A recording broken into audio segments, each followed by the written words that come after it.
Welcome to Sports Bias Live. I'm Professor Q. I go by Cleveland J in this show. I get sidetracked sometimes, March Madness and everything. So I know this is probably not the best night to do a show, given that teams are trying to go to the Sweet 16. My team didn't, so it's been a rough day in that front. But I don't know how many people are going to be actually listening live tonight, but the recording is going to live for eternity. And this is one that's going to be awesome. I have been looking forward to this episode for a long time. As most of you know, if you've watched the show, I designed the show and had the idea for the show. The concept was just for me to kind of get moving after my heart attack and all the stuff that's happened since then, and kind of work on building some new skills and learning how to do things differently. I'm having some cognitive issues, so I'm learning my brain's learning how to do things in a new way. And so doing these shows was part of that process, this show and my Pastor and Professor show. But also a part of it was reconnecting with people that I just love and adore from my past that either I haven't been in touch with because life has just happened or whatever. But these are all people that I knew there'd be like no time would have passed. And tonight's no exception. I was so anxious for you all to meet Andy because I think he's just an amazing guy. And I'll when I bring him on, we'll talk more. And I haven't talked to Andy. We've texted back and forth a few times and, through Facebook and so forth over the years. But I haven't seen him or really talked to him on the phone or FaceTime or anything like that since I left California. Andy could correct me if I'm wrong when he's on, but and we didn't get on the line till like 7:35 or so. So we didn't really have a lot of time to catch up. So it's gonna be Andy and I catching up day. You're gonna get to kind of live through that as Andy talks about his Mets and so forth. So yeah, I'm looking forward to you meeting Andy. I do have a few announcements, a little fewer than the last couple of weeks. But again, our Ultimate Sports Movie Awards is April 10th. April 10th. My friend Joe Guay and I will be hosting that. We are still looking for some presenters to present the award. So if you are interested in that, shoot me an email or reach out to me on Facebook. This has been a really fun project. Andy and I are going to talk about this a little bit tonight and get his opinion on some of these movies and so forth and what his favorite memories of sports movies are. So that is April 10th. So mark your calendars for that. Next week is my baseball prediction show. This is just something I've done personally since I've been probably 8, 9, 10 years old. Just I would write down who I think was going to win the divisions and win the playoffs and win the World Series. I expanded it to include some awards and so forth over the years, but I get to do it live in front of you guys now. So, and more than anything, it's just to hold me accountable. So nobody can say when I pick the World Series winner, they're going to say, yeah, sure you did. It'll be recorded and you guys will all have it. I was not right last year. I had the White Sox. It's hard for me to pick the White Sox, but I had the White Sox and the Padres. That didn't really work out. But yeah, so that's coming up next Sunday. So if you're a baseball fan, March Madness will be kind of in between. I think there might be some late games next Sunday as well, which I didn't take into consideration when I scheduled these. But I really had to do it next week because the baseball season's starting. Thank goodness. So that is next Sunday. 3 baseball shows. I will switch to some other sports coming up here. I have some football ones. Going to do a Dallas one with some friends, and I have all kinds of other ones. I don't have a Browns one scheduled yet. That's a really sore topic. In fact, I'm going to write that down to talk to Andy about a little bit because that's a really, really sore topic right now. But my beloved Cubbies, April 3rd. Everybody knows that I'm a huge Cubs and Indians fan. They are the loves of my lives. I was all down with the Cubs in the World Series when they met the Indians. My brothers, if you watched the show a few weeks ago when we did the Indians episode, they still give me flack about it. In fact, my brother changed my name during the show to Chicago Jay on it. But, I moved from Cleveland to outside Chicago and grew up, going to Cubs games and all that. I mean, I cried when the Indians went. And I was at World Series games, and, they're like this close. But the Cubs are the love of my life. So I'm really looking forward to this show. That is going to be followed by the White Sox. I have a really good friend, similar to Andy's case, somebody I have not talked to. And the only reason I reconnected with him because he was watching some of the shows and commented on one of the early shows. I had him targeted and was going to approach him, but I just hadn't gotten around to it yet. And he commented on one of the shows or kind of jumped on with the chat. And so I'm really, really looking forward to reconnecting with Bobby McNamara. I know he's been busy with all the St. Patrick's Day stuff. He has a band called the Chancey Brothers, who was extremely busy last week. So I am really looking forward to him. We spent a lot of time in Chicago over the years. I was in Chicago for about 30 years, and we played volleyball together and drank a lot together and, worked at DePaul and played at DePaul and all kinds of fun stuff. So I'm really looking forward to connecting with Bobby Mack. So that one's coming up. And then Cardinals, again, arch rival with the Cubs, so it's not my favorite team, obviously. I obviously respect them. You have to. They've won 13 titles, so... But I, again, reaching out to a friend of mine, Sean Wade. Can't wait to reconnect with him. So those are the upcoming shows. And beyond that, I have some football ones coming up. I do want to apologize. I think this next screen. I do want to apologize. I had big plans for March Madness. I think we had 8 shows scheduled. I think I ended up doing 2 of them. I did the Knockin' Noggins trivia show, which is a lot of fun, but it was too much for me. The Super Bowl week, when I did all those shows to Super Bowl week 2, I should have known then. I'm just not ready for that much every day. Even though these shows are only 2 hours, there's a lot of work behind it, a lot of creation stuff, and I'm not quite there yet to do all that. So I backed off of those shows, and they're just going to focus on the weekly regular episodes, unless it's just a one-off thing. Like we'll do some Knockin' Noggins shows and stuff like that, but not shows every day. That was too much. The week before I did the Reds episode, which was so much fun. That was a great episode. Actually, I'm going to write that down too because I want to talk to Andy about Pete Rose. That was a great episode. But then we did it on Thursday because of Scott's schedule, and then I did one of the Super Bowl shows on Friday, the Knockin' Noggins Super Bowl show. So it was a lot. So I had to back off a little bit. So I apologize for not having I think I did the buzzer beaters, but I didn't do the Cinderellas and the upsets and stuff like that. So I apologize. So Andy, if you can unmute yourself, I'm going to bring you on here a second. Andy and I met at a bar in it's an embarrassing story that I won't tell in front of everybody because then I might get a little flack for it. But we met at a bar, an Ohio State bar in California, and just one of those guys, me and my buddy Kevin, who you've met on the show, we kind of fell in love with him. And it was weird because that first week we were at this bar, we had switch bars, and it's going to sound bad. I guess I am telling the story. But as we're going to a bar, we're watching football, and we were surprised. I'll say it that way. We were surprised we had a male server. usually football bars are stacked with, I'm just saying we were both married. I'm not saying anything like that, but I'm just saying we were caught off guard. And then it was just like after the first week, we were like, there was no way. They tried several times, and I'll talk to Andy about that. They tried several times to put other people at our table. I'm like, no. Andy's our server. I don't care. Move him, whatever you need to do. And they did. They accommodated us. So I'm going to bring on Andy Dubitsky. Andy, my friend, so good to see your face. Brother? I love you, and it's a thrill. I know we got to catch up for a couple minutes before, but thank you for coming on. Thank you for being my friend. I was wondering about the cigar. I was wondering about the cigar. Thank you. It helps sometimes when I do things like this. It's enjoyable. I mean, let's just say that it's enjoyable. Yeah. It's a small little vice. I've tried to give up almost all my other vices now, and so this is something I enjoy in moderation. Well, I was hoping you weren't going to have one.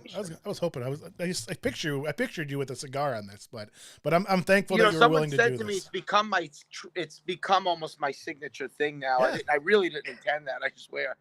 But yeah, exactly. Well, yeah. Thanks for coming on the show. Thank you for having me. I've been looking forward to this for months, literally months. Yeah. I think it was probably 2 months ago when I first started. Again, I made a list of people that I wanted to reconnect with, and then tried to figure out how I'd get him on the show. I knew you were a Mets fan and a New York guy, so I didn't think I'd have any problem with that. There's some other people that aren't necessarily sports fans that I'm reconnecting in a different way, or I'll have them on my other show, or the trivia shows or things like that. But I was really looking forward to catching up with you and listening to the story. And thank you so much. And listening to the story of you and Trig just brought back these amazing memories, man. Just so much fun with you guys. Listening to you and Trig playfully go at it, and almost like this organic,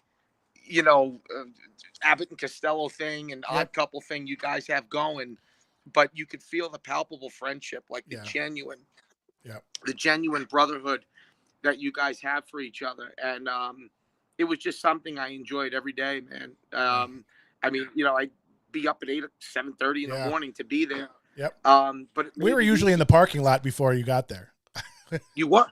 I was at 7:00 in the morning. I get there all like crusty eyed, and you guys were like wide awake. I said, these are the greatest fans in the world. Ohio State fans. Out of the sports bars I've worked in, the games I've been to on the Northeast, and where it's so intense, I put Ohio State fans above anyone. Never experienced a fandom like that in my life. I was people there from age 21 to 90. Yeah, I mean, remember we used to have fun. Oh yeah, remember? I guess I should name names, but remember the one lady that always was problems for us.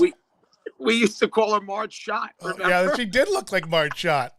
Kevin still like texts me. He's like, you said you have to, no, I can't say him out loud. I can't say. That's what I was thinking of.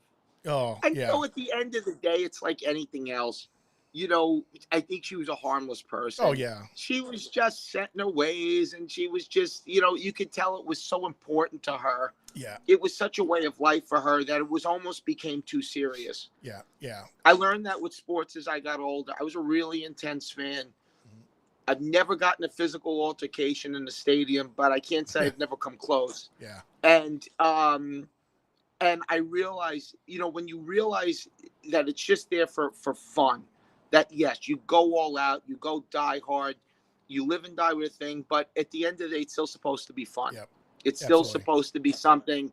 It's really about community and fellowship. Absolutely. The other stuff, but I think after a certain age, hopefully you realize you're not playing on the team. You're not paying the players. You're actually just there for the good time. And that doesn't mean you can't be serious and be diehard about it, but it's perspective. Yeah. It's perspective. And I think that, my brain's spinning still. It's like, sometimes my brain spins like the computer does nowadays. I think about all the times I've watched sports and the great memories I have with that. But none of those memories really, except for like championship thing maybe, and even that it was being at happy ending when Ohio State won that for that particular year and Oh, just going crazy. I remember my phone was on the table recording yeah. straight up for like an hour and a half. I just watched it the other Yes. day. Yes. And Hang On Sloopy was on, but I don't remember the game so much. I don't remember the plays. I remember, the community and all the things that go along with it. Again, getting there early with Kevin in the parking lot or hanging out afterwards and meeting you and the other people and Rick and so forth. And those are the memories we have. Those are the things that stay with us is the stuff. So it's the stuff and how it's passed on from between fathers and mothers and brothers and sisters. Yeah, I mean, my sister is a pretty stoic nurse now in New York, but other than that, she's a girly girl. She always was. But I don't have any brothers, so I took her to games because I'm quite a bit older than she is. I'm 14 years older, and I took her to games at Shea Stadium, and she enjoyed it, and she would try to be like focused on it, but just a little girl wasn't really necessarily too into it, but she actually developed an appreciation for sports. It was something I think I was able to pass on to her. And, I even took her out to hockey games and, now with her boyfriend, she watches sports and she can appreciate it. And it's the memory. Yeah. It's just buying her a hot dog. Yeah. In the ride. I gave her a foul ball at Shea Stadium once. And, one time I had a we'll get into that a little bit later. I had a brief conversation with Tom Flash Gordon. Remember Flash Gordon? Oh yeah, absolutely. Late in his career on the Phillies. I had a little conversation with him, and she was in her teens, and she was like, because I just talked to him about his earlier career, and he smiled. He said, "Send me some cards, and I'll send you some. Nice. I'll sign them." And class guy. Again, came up with the Royals, right? Came up with the Royals, but a class human being. Yeah. And all that kind of stuff, and just being able to have that, share that with family. Yeah. Sports does that for people. Absolutely. And it brings people together in so many ways. It's just the great equalizer in this world. It's a commonality we all share. It's the gathering. I guess March Madness is a great example. I know there's a lot of my Michigan State friends are all together, kind of watching the game together, and with wives and kids and buddies and so forth. Some of them they haven't seen since last tournament. So it's that's right. Yeah, it's getting together. I love March Madness, brother. Yeah. So let's talk about that for a little bit, even though my teams are out. Sure. I had Ohio State losing to Loyola, so I had bragged about I've won like the last 7 years after never winning in my life, and it might be the worst bracket ever. I looked yesterday and I had 14 of the 16 Sweet 16 teams still. I'm like, all right, not too bad. Nope, not now. Good. Not now. That's better than not too bad. No, because I had Davidson, I had Baylor, I had Iowa in the Final Four. That hurt. So yeah, I'm not doing too well. So yeah. So what are your college teams? Is it the Big East teams? Well, it's interesting. It's definitely the Big East teams, and it's kind of a funny thing because off the rip, it was St. John's. So I'm 46 years old, and I was a young guy in the heyday of the Big East. The Georgetown teams with Ewing, the St. John's teams with Walter Berry and with Chris Mullen, and Mark Jackson. And Lou Carnesecca, the legendary coach, still alive. Yep. To my knowledge, he's in this. I think he's about 94 now. Yeah. And Villanova and all those teams, but in the late 80s, my dad. So real briefly, my dad and my mom divorced when I was young, but he stayed in New Jersey. Mm-hmm. And he had an affection for Seton Hall. And so Seton Hall in the late 80s got real good. Mm-hmm. And St. John's was still good. But even though you would think like bitter cross-bridge rivals, I actually grew an equal affection for St. John's and the Hall, the PJ Carlissimo teams that funneled players from St. Anthony's, which was Bobby Hurley's school. I love that Hall team, especially the Hall team that lost to Michigan in '89 by 1 point. I think the Glenn Rice team. He had 184 points in that tournament. He was just a lights out. and a big shooter too. They wore Big those guy. uniforms yesterday. They wore the same uniforms yesterday. I missed Yeah, that. they lost, but Big Ten has not had a good 2 days. But yeah, no, I hear you. No, they haven't. But but those teams, but the Johnnies, the Johnnies and the Hall are definitely my favorite teams. Now, because of my affection for the history of the game, always a big UCLA fan. Actually had a lot of John Wooden memorabilia. Love the uniforms. I always love did too. Southern California. Yeah. Yeah, love the uniforms. It was that Southern East Coast California. mystery. You know, it's like with baseball Yes. too. We didn't get the box scores until the next day. It was always that it's the West Coast, and yeah, so I had the same thing with UCLA. I love that you brought that up, because if one thing technology has done is it has taken some of the mystique away from sports, and just loving just like this far off team with this mythical excellence. Yeah. And I loved UCLA. I came here on a family vacation as a kid. We actually drove around the campus. Huge UCLA fan, and then we talked about before we went live.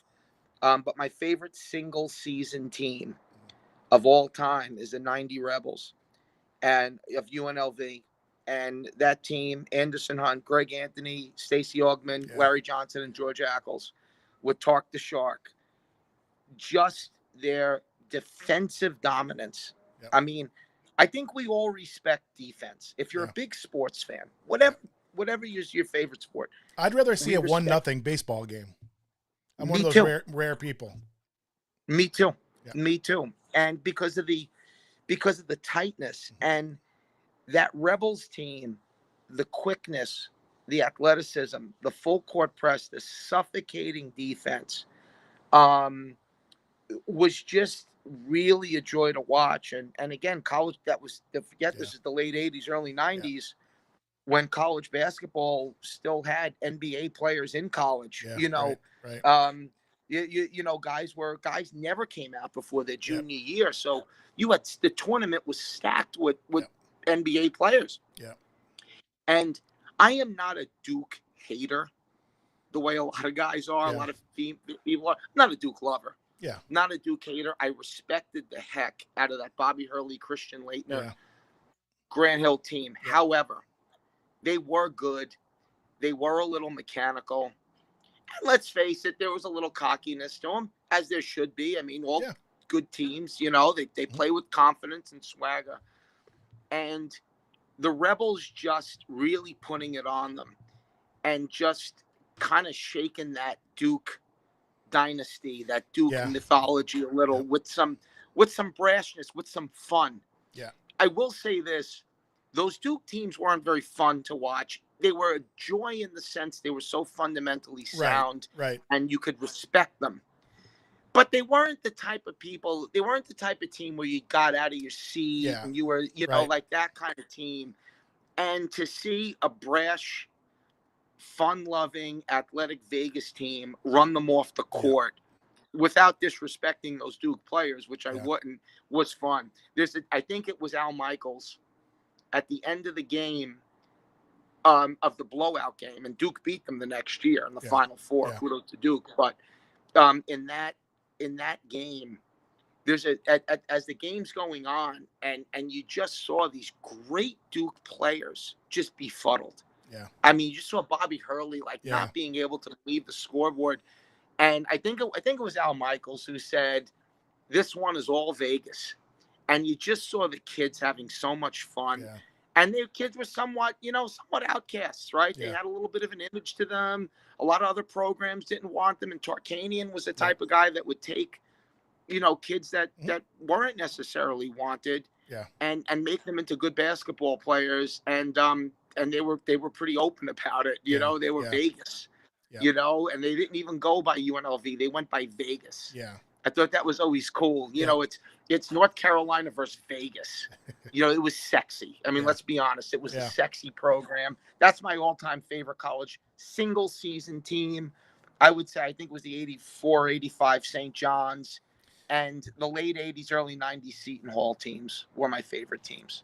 My buddy Joe, who was on the show, he's co-hosting the movie awards with me, and he was on the Knock-a-Noggin show. on Awesome. Wednesday.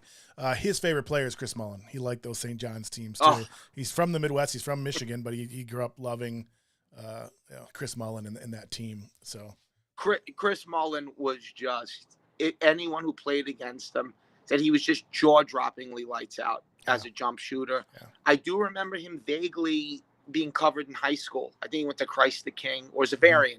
He went to Xaverian, which was an incredible parochial school in Brooklyn for sports. It was Xaverian, Christ the King. I think is where Kenny Anderson and I think Lamar Odom and Ron Artest. I'm mixing it up a little. I'm mixing and matching, but those guys came out of those schools. Right.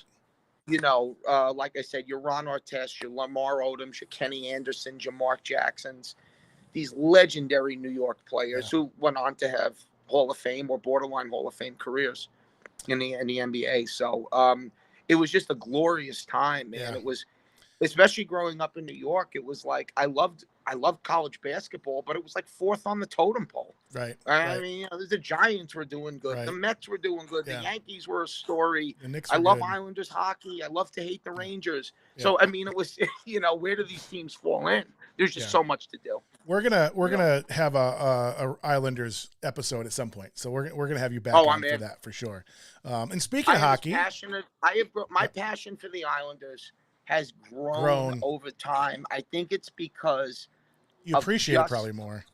I appreciate what the New York Islanders accomplished in the late 70s and early 80s, and more importantly, everyone associated with that franchise has just been such great community members to the community of Long Island. And I'm from Staten Island, not Long Island. But, you know, as time goes on, life changes your perspective, as you know. And celebrity and sports passings, it's not that I don't feel anything. I just look at them differently. Yeah.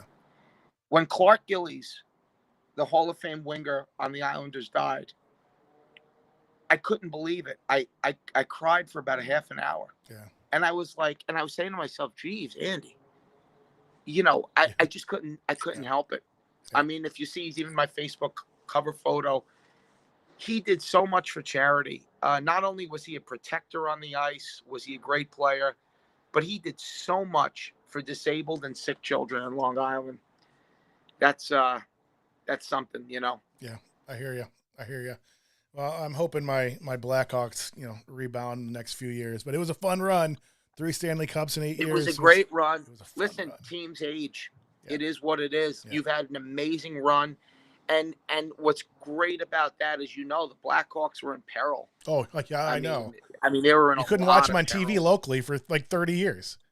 It was ridiculous. Literally. No, old man Wirtz fell apart in the late 80s. Old man Wirtz it's a long story, but it is. No, but we went through, and we'll compare notes when we do the Islanders show. We went through the same type of thing with the Islanders. Mm-hmm. You know, we went from this iconic franchise to, like, I almost felt like we were getting kicked out of the league. Yeah. I mean, it was just like, we had an owner in the 90s who bought the team, Spanos, on junk bonds. Yeah. And he came in with all these promises to rebuild the team, and he was like in jail 2 months later. You can laugh. And then we had Mike Milbury, who ran the team into the ground. He didn't have much to work with. There was a lot going on there. The Gordon's Fisherman uniforms, the Coliseum not being reversed. I mean, it was uniforms. It was torture. Those were awful, by the way. I never gave up on them. And finally, Charles Wang bought the team. They were awful. Charles Wang bought the team. At least he tried. We didn't have great runs, but we got respectable, and he saved them from moving. Yeah. That's Charles Wang. Rest in peace. That's his legacy. Mm-hmm. He kept them in New York, and now we have great owners. Yep. In Ledecky, we have Lou Lamoriello and Barry Trotz running the team. We got beat up with COVID stuff this year. We just got bad breaks. Yeah. We're still a really good team, considering we're not going to make the playoffs. Yeah, we came a goal from the Stanley Cup Finals last year. Yep. I was thinking about you. And we got a new arena. I'm so Yeah. enthused about where the Have you been to the new arena when you've been back, or not yet? It just opened this year. Yeah. I haven't been back. I will though. Yeah, I thought it was last year. It's Yeah. because time is flying. So Mhm. speaking of Yeah. hockey, did I say this already? Mhm. Did I say this already? That national champion. It's a good day to be a national champion Buckeye today. Well, we talked about it briefly. All right. We did. I don't know if it was Congrats, on air or brother. before air. Yeah. The women's hockey team in the Frozen Four, national champs. So shout out to the Lady Buckeyes. Shout out to the Lady News. Buckeyes. That is huge news. And you and I were talking. I was pleasantly surprised. Yeah. Forgive me, ladies. It's all right. Forgive me. I was so pleasantly surprised at the quality of female and women's Olympic hockey. It's so exciting. The players are so skilled, and they play so well, and they play so hard and with much heart. It's a sport I'd like to definitely get into in the future. Definitely. As a spectator. There were a lot of Buckeyes on those teams between the United States and Canada, and I think a couple other European teams too. So I know we're gonna get into the Mets. I promise you, we're gonna get into the Mets. No, listen, but I have a couple things. I we haven't caught up. Have fun. We haven't caught up in so long. I tried to get Trig on. He's in Mexico City. So I tried to get him, like, they have internet in Mexico City. Just jump on the phone for a little bit with us. Yeah, but they don't have internet in the jails, and that's the problem. That's fair guess. But, unfortunately, he always has a get-out-of-jail card. I love Trig. Trig is fantastic. Did you see the episode that he was on with the Reds at all? I did. I wasn't worried about it, but I was just like, Craig. First of all, he knows that I push my buttons purposely. He doesn't even believe his argument or anything, or he just does it like and just sits back and just watch me. After all this time, that's what he does. I'm still doing that. That's what he does. So one of the arguments very knowledgeable sportsman, man. Definitely, most definitely. Trade knows sports, and I think that, and I've only seen him once. He came through Chicago one time. We've talked a few times, but last year he came through Chicago just for a few hours, and I saw him there. So he's been on one show or two shows. I don't remember, but I think people picked up on what you had mentioned too earlier about, our camaraderie and our friendship. And it's like, it's comical. I mean, it's comical. It's hilarious. My stomach, I would always come home between the two of you, or I'll stay at Chicago style, the two of yous. My stomach was I felt like I did a million sit-ups. It's like I was just like between drinking. So sorry, we're going to go on so many tangents. So when we first went there, we were at the Shack in Santa Monica. Then we found Happy Ending, and you ever talk to Rick, by the way, or anybody, or Nicole, or I talked to Rick through friends, and we say hi to each other, and I really do want to reconnect with them. And I did talk to you about that a little bit, but yes, absolutely, kind of keep tabs on the guy. One of the best. If not, I would say maybe the best bar manager I ever worked with. Rick just knew how to make a place run well, and he knew how to make it fun while doing it. They have the built-in Ohio State Buckeye connection, so it's like when you have the Ohio State fans there, it's kind of hard not to be fun. But I'm going to embarrass Rick. He was the captain of the. I know. I was just going to bring that up. He was the basket of. I was like, there's so many times. John Havlicek. There were so many times. I was like, we're going to get him in trouble. We're going to ruin his legacy. Like, you don't want to be associated, Rick. Every time I'm driving through Indiana, I drive by Plymouth, where he's from. I was actually in LaPorte, Indiana, right by them when, I think he's younger than us, but anyway. So I had a couple things on here. March Madness I talked about. So Trig and I got into this, and part of it was him just being a dick. The Pete Rose argument. So I want to hear your Pete Rose stance. And so two things of that. One, I'm glad you asked. The suspension and banning from baseball. There's that episode, and then the Hall of Fame episode or thing. So gotcha. Well, so I was about 13, 14 in 88, 89 when that whole thing happened. I will say this.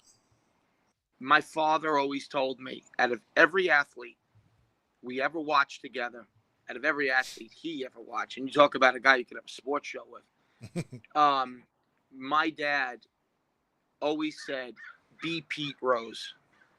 So he said, be Pete Rose. Play the game. play the game, Yeah. like Pete Rose played the Yep. game.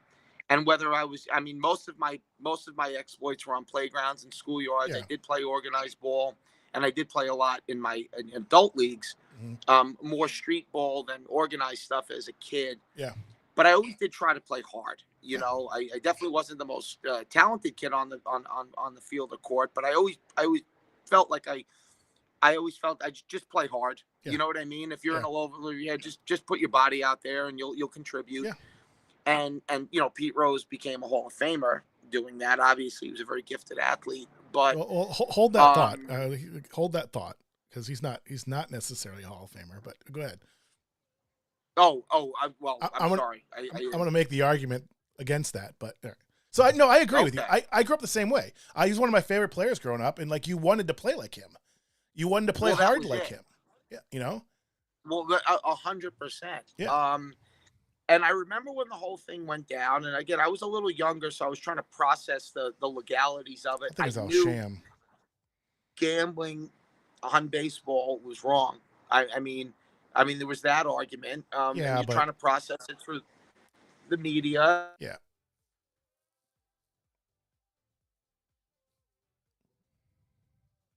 I lost you for a second there, buddy. Hold on a second. Hey, Andy, hold. I lost you there, bud. Oh. Hold on. Hey, Andy, can you hear me? You're muted. I can't hear you. You muted yourself. You're muted. Hold on.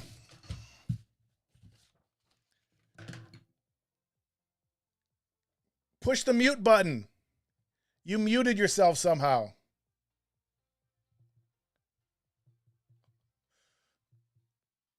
Hold on. We'll get this fixed. You can hear me? So you're muted. It says you're muted on the guests muted themselves. So you must. Because I can't hear you. So it says the guests. Oh, now. Okay, now. Hold on. Now. Oh, hold on. Now I'm muted. Are we back? Huh. It keeps on going back and forth. So it says now. I muted the guest. So. Can you hear me now? Call back in. Hang up and call back in real quick. Just click that same link. Sorry, a little difficult. I don't know if he did it or I did it, but we lost him for a second. And we will get to the Mets. I promise you. I promise you. It's just we haven't caught up in so long, and so there we go. He's here. There we go. I don't know what happened because it said you muted yourself. I really didn't hit anything. And then it said I muted you. Phone call, and I just thought it was a random phone call. Yeah, you know what? We've had that issue before with somebody calling in. If you put your phone on airplane mode, I think it'll avoid that. I think. Yeah, we had one guest on our Pastor and Professor show. Just every 5 minutes, she'd go off and come back on. It was kind of comical, but now you're frozen. Probably when you go off the thing here. Can you still hear me? All right, we're gonna try it again. Live TV. What are you gonna do? All right, he'll call back here. Again, we'll get to the Mets momentarily. I want to have this Pete Rose conversation, and all right, there we are. Okay. I think we're good. I put it on airplane mode, and I lost you immediately, so I'm not going to do that again. Okay. All right. So Pete Rose, you're saying we'll wind up the Pete Rose conversation, and we'll. Okay. Let me try to make it somewhat of a little bit of a synopsis. Okay. I have always maintained that despite all the other players who have gambled on the game and who do gamble on the game. Yep. But the way it happened, he got, I guess, caught, for lack of a better term. I have always maintained that despite me not wanting that, I would not put him in the Hall of Fame. Okay. I would not.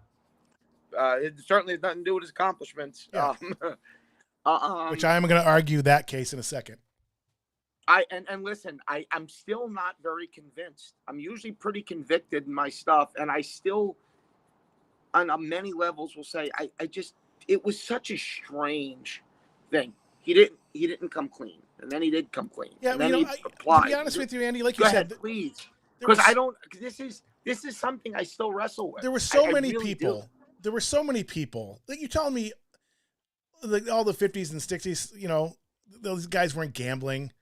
It's like, Earlier, yeah, and earlier, Cobb, it's always happened. Rogers Yeah, Hornsby. I know. They all did. I think I think it was a witch hunt against Pete.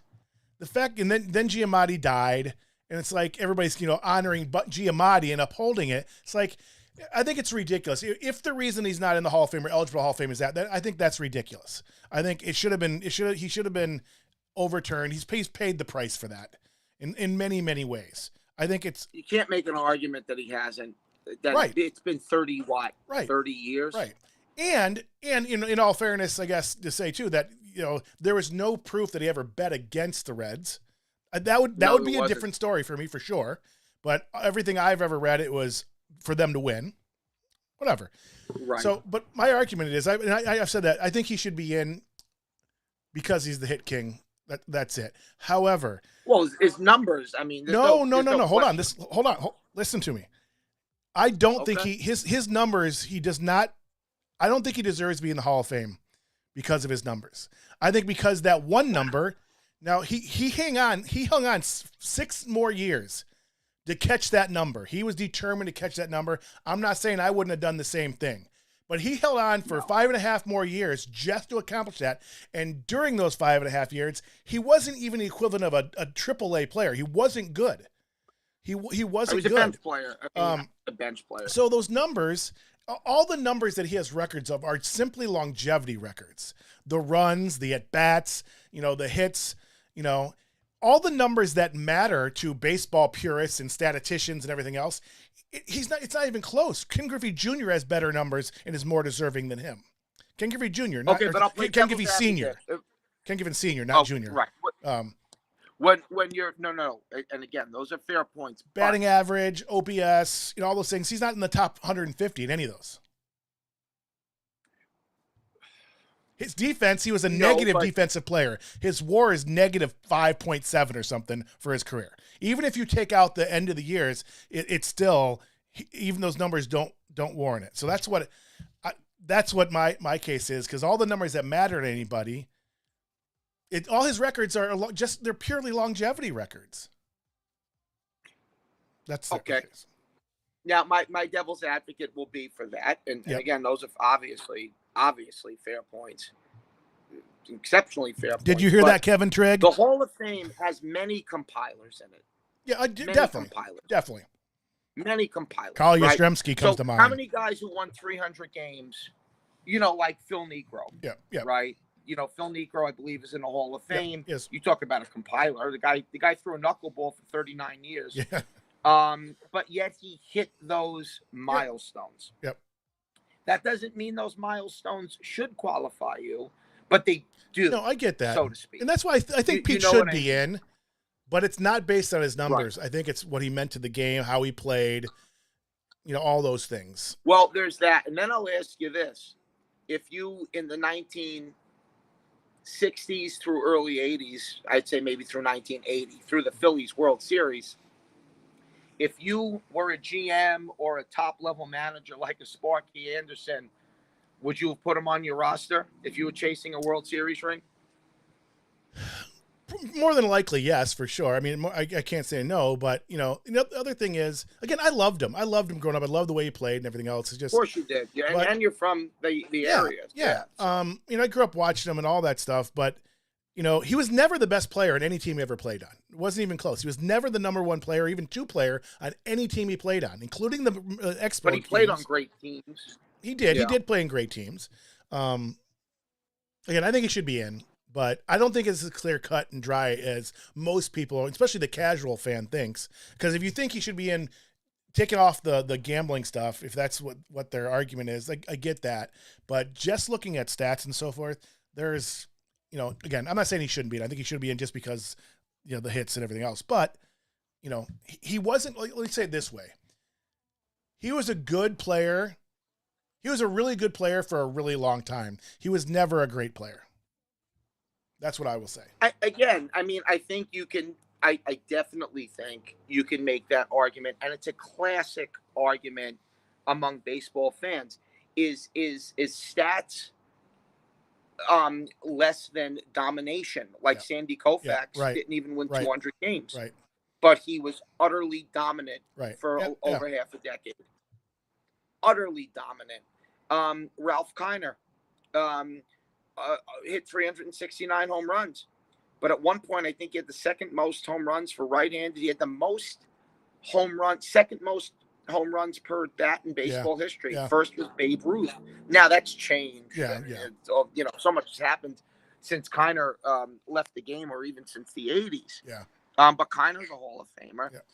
But the thing is, the guy that got more base hits than anyone that ever lived, no matter how he did it. And granted, I mean, I'd have to. How many 200 hit seasons did he have? A lot. He had quite a few. He had quite a few. That's an accomplishment. 200 hits is 200 hits. I would have loved. I mean, I don't think it's ever going to be broken. I don't think it'll ever be broken with injuries and how all the stuff. I don't think it'll ever. I don't happen. think it can be today the way Ichiro would have broke it if he played here the whole time. Ichiro would have broke it. And 100%. When I say that wasn't that long ago. So could there be somebody that comes up and does it?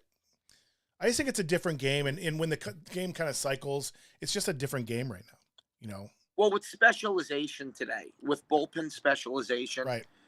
It'd be so with now performance enhancing drugs being cracked down on, so the longevity isn't really there. I mean, that was a testament to Pete in and of itself, just on sheer will. Yep. I mean, you could say a lot about Pete Rose. You can't say he doesn't have a lot of testosterone. No. He's 80 years old. Definitely not. I mean, I still wouldn't want to fight him. No, hell no. You know what I mean? And the thing is, though, Pete was such a competitor. I do think where I totally agree with you. No, Johnny Bench, Joe Morgan, Mike Schmidt. These guys were better. But Mike he Schmidt always hates did Pete find Rose. a way, especially in the 70s, to get weasel his way into the World Series and the playoffs. He was a big-time, marquee, big-game player.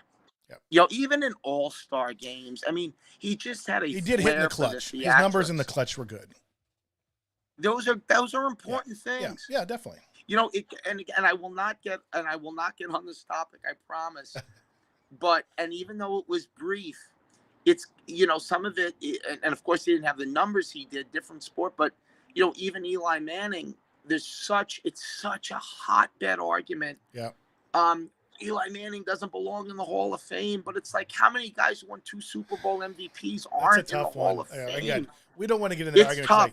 I know. I hear you. I hear you. No, we'll go on a tangent. But because if you take the 2 Super Bowls away, which you can't, I understand that. But if you take those 2 Super Bowls away, he's not even relatively close. He's not even in the conversation. No. He's Vinny Testaverde without those 2 Super Bowls. And it's not that Vinny was a bad quarterback. No, yeah. But he wasn't. But he was Vinny Right. Testaverde Right. without those. It's so, and then he won 8 road playoff games, Yeah. and Yeah. some of the guys he beat were Favre and Rodgers. Yeah, I know. I get it. And Tom Brady twice. Which I love. I mean, which I love. I mean, it's which we all love, except for Boston fans. But I mean, so it's one of the biggest conundrums. Eli Manning is one of the biggest conundrums in the football debate. Definitely. Let's get back to Pete.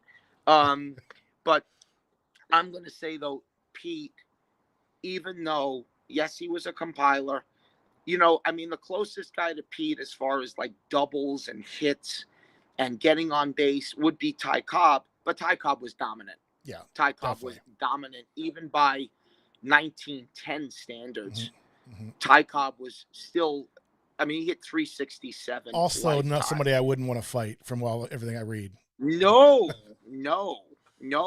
And if you want to read a great book, Ty Cobb, A Terrible Beauty, it dispels with very good credibility a lot of the myths about Cobb. Cobb was a very liked player. by fans and other players. Mm-hmm. Ty Cobb was pro-integration. Mm-hmm. Ty Cobb came from a family of abolitionists. And we know a lot of the stuff about Cobb and about the mythology and even the Tommy Lee Jones thing. Yeah. If you really just go through really historical accounts of his career, a lot of those myths not only do they not add up, there's a lot of proof he was the opposite. No, I'll check that out for sure. His competitiveness and his will and his hard-nosed play, I mean, there was that. Yeah. You know, and he was a ruthless businessman, or at least a shrewd businessman. But he was also a tough guy. He was a competitor. He did not let himself get pushed around. Another thing, Cobb was a big guy. I didn't realize that. Cobb was 6'1". He was about 190 pounds, which was big. Yeah. There was always this thing. Cobb was this little Napoleonic, complex type of guy. I didn't realize till I read this book he was like 6'1", 185, which was huge. In 1910. Back then, He was a big guy. Yeah. He was an athletic specimen. He also, in his youth, thought he was going to be a doctor. That's what his family had planned. Yeah, I will definitely check that out. Interesting guy. But there were similarities. But Ty Cobb, no. Ty Cobb was not. Yeah. Ty Cobb was gifted and was a compiler. I mean, he was everything. Yeah. You know, Ty Cobb was, he was just an awesome player. I mean, he was an offensive machine. I mean, the man stole 890 bases. Yeah, I'm pulling him up right now. The guy was knocking 130 runs. Yeah. I mean, he hit 400 at least twice. Career WAR 151. Yeah. Say again? His career WAR is 151.5.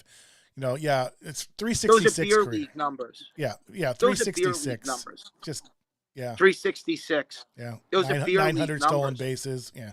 Anyway, all right, we're getting way off track. I shouldn't have brought up the Pete Rose thing. This is I guess to sum up the Pete Rose. And it seems to be there is evidence. So maybe again, this is where I flip-flop on this issue. If you can show me that he didn't bet on against his own team, and I don't think there's evidence he did, he deserves a second day in court, and Agreed. That second day should probably play out where he gets in. I think, Agreed. like you said, the point has been made. Put it this way. No baseball player at his level would ever want to go through that again. No. The point's been made. Definitely. If you bet on baseball, you're either banned for life, and even if you bet on your own team and you get caught, the consequences are going to be catastrophic from a career standpoint. And they have been. Pete Rose has not been able to participate in the game, which to him is akin to death. Yep. And he's 80 years old now. Yeah. You know, could I see him at 97 coaching third base? Absolutely. Because that's Pete Rose. Yep. I mean, the man is just competes on another level. The way Michael Jordan did. There's a motor. You hear the word motor. I never saw a professional athlete, I don't think in my lifetime, other than a Michael Jordan with that motor. Or maybe, Bird. It was just nonstop. He had so much energy. Nonstop. Even how he went on and off the field. Even how he went on and off the field between innings. It's like, no, I get you. Sorry. He had one speed. We got. You know where the term Charlie Hustle came from, right? I don't know if I remember where it came from, other than him. Whitey Ford walked him in an exhibition game, and he gingerly sprinted to first base. Mm-hmm. Now, it was an exhibition game. Whitey Ford's Whitey Ford. He went, there goes Charlie Hustle. Yeah. Like trying to show me up. Yeah. That's where the name, it actually started out as a derisive name. Yeah. Yeah. And of course, then it became the moniker of a guy who plays with tremendous heart. And he did play with heart. Yeah, definitely. Yeah, Pete Rose played with a lot my of buddy, heart. Oh my God, Scott, who was on the Red Show. He was drinking a beer called Hustle, from Cincinnati. Cincinnati beer. It's called Hustle. So anyway, all right. So we got to move on. I was going to talk about the Browns. We're not going to. I can't. It will take us. We'll never get through anything unless don't we. think so. There's so much to talk about. And I really don't know how I feel, to be honest. Okay, so we're going to talk about. We're going to put a timer on. We're going to talk about it for 3 minutes, and that's it. Just to get some stuff off my chest. I'm not a Baker Mayfield fan. I don't think he's the answer at quarterback, but I think he's gotten completely shafted by this fan base in this city, especially now. I mean, he got shafted with how they handled this completely. I don't like 100%. The guy. I didn't like his cockiness and all this stuff, but he came in and wanted to be in Cleveland, and he helped turn around the culture of the city, and he won a playoff game. And he beat Pittsburgh, and everybody just, wants just. I mean, I'm on these forums and read this stuff. It's like, I hate how fandoms are now. It's just, so I'm not a Baker Mayfield fan. I don't think he was the answer. I think we could have won with him. I thought he'd have a really good year this year, bouncing back. He fought through all those injuries, and everybody's yelling at him. Well, he should have sat out. And if he sat out, you guys would have been the first one to give him shit about sitting out. We're paying you all this money, you can't even get on the field. So, and so there's that aspect. And then there's the signing of Deshaun Watson. I mean, it should have been the best day in Cleveland sports history. It should have been the best day in Cleveland sports history, and it wasn't. Now, the Cleveland Browns came out with a statement today, and we're going to have to let it play out because we don't know all the details. But there's 22 of them. You can't. There's no way I can wrap my head around that. It's a lot to unpack. Yeah, a lot to unpack. So, but we don't know the details of what was done, what was said yet, and maybe we do. And we don't know how he's going to handle it, what contrition he's going to show, and the steps he's going to take to rebuild his image, in the city and everything else. So we don't know yet. But I have a hard time. I have a really hard time with this.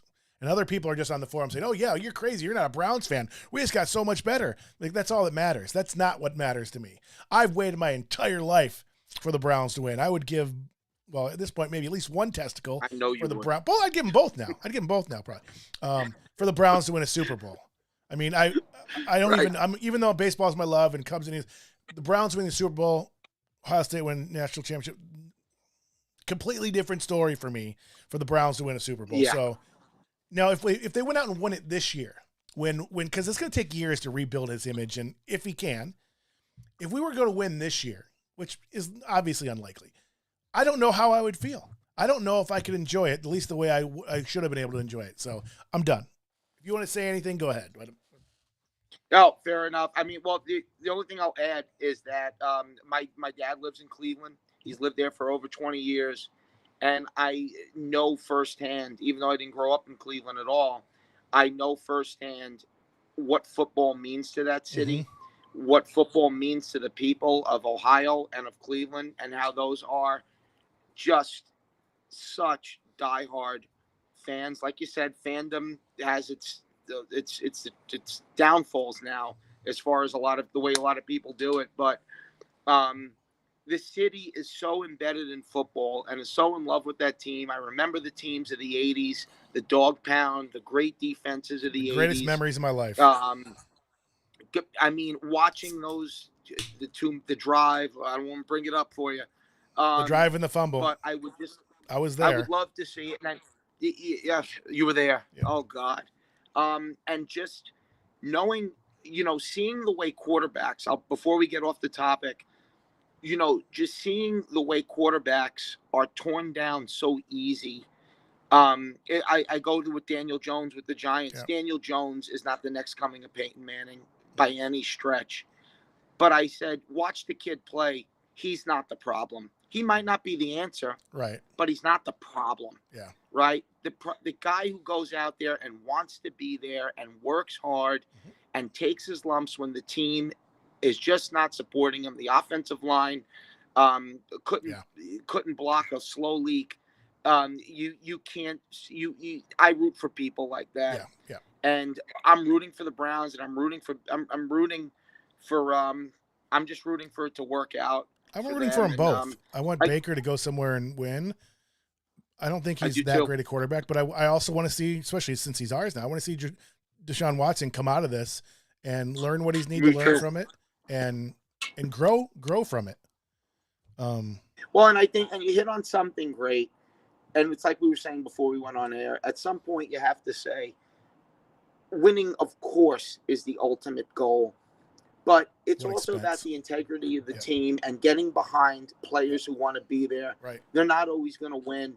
That doesn't mean they don't bring value to your life as a fan and to the community and as an example to your kids, even, to a degree. Yep. And so, just bashing players and just for fun of it, just kind of discarding them and stuff like that. Yeah. Franchises that do that easily, they usually have bad luck, so to speak, and bad juju around them. I think that's tangible, right? I think energy and stuff is tangible.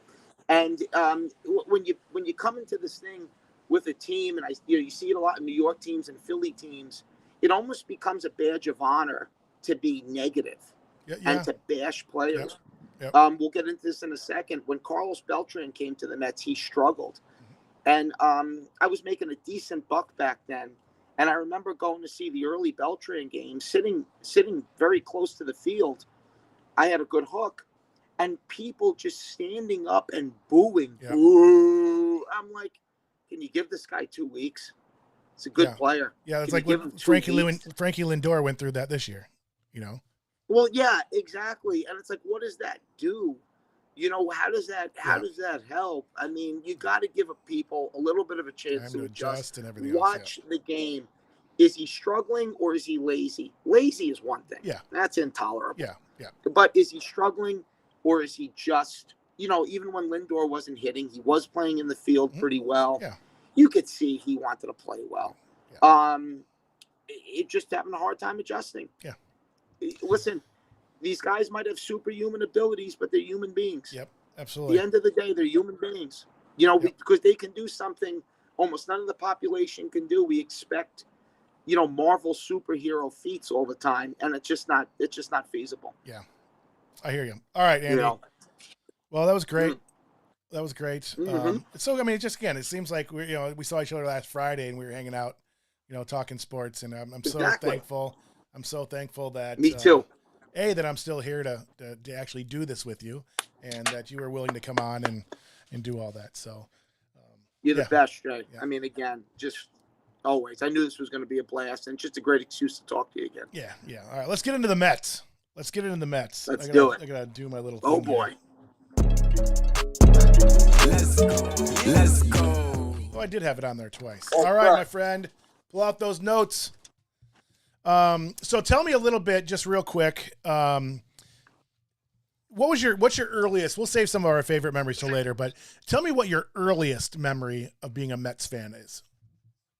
Okay, so this is great. So at about 6 years old, 1980, 81, coming off the Yankee back-to-back teams of the 70s, I hit the kindergarten playgrounds in about 1980, 81. And just instinctually, I loved the game. Yep. And I loved baseball cards, and I loved the game. And, of course, baseball is a religion in New York like it is in many cities. Mm-hmm. And I instinctually gravitated to the Yankees. I just did. For whatever reason, again, they had the sexier team. Thurman Munson, I think this was around the time he passed. He's a Buckeye. He was a Buckeye. Yeah, 1980 he passed away. He was a Buckeye. Yep. He was, in 80. And, of course, he became deified in New York for many years after. He had a cool name, and I remember the kids. It was a coveted baseball card, a Thurman Munson card. Then Dave Winfield came in. Winfield was just this super athlete, man. Could play the field, could hit for average, knock the ball 600 miles. Could have played the NBA. He could have played the NBA. Yeah, he played college he basketball got drafted too. in three sports, didn't I he? know. And he got drafted as a tight end. Yeah. Out of Minnesota. I mean, it's insane. Yeah. Willie Randolph, one of the most likable players in a Brooklyn kid, always smiling, smooth as silk at second base, could do a lot at the plate, a great spray hitter, bunter, could do so much stuff. Bucky Dent, the famous home run, gave him this legendary cachet for a while. Yep. Again, a cool name, a coveted baseball card. So I gravitated toward them. But then as started talking to my dad more, like I said, my parents split. My dad grew up in Philadelphia. a Yankee hater, a National League lover, Okay. Brooklyn Dodger fan, and a Philly fan. Okay. My uncles were Met fans, and so they were trying to get me away from the Yankees. But yeah, I was pretty hard-headed even back then. I'm a Yankee fan, and then I started to watch Met games, but the Mets were bad in the early 80s. Yep. But they had some likable players, Mookie, guys like this. And right at that crossroads, at 8 years old, 1983, two things happened. Darryl Strawberry came up in May of 83. Yep. And in June of 83, we traded for Keith Hernandez. That changed a lot. By mid-1983, I was a Met fan.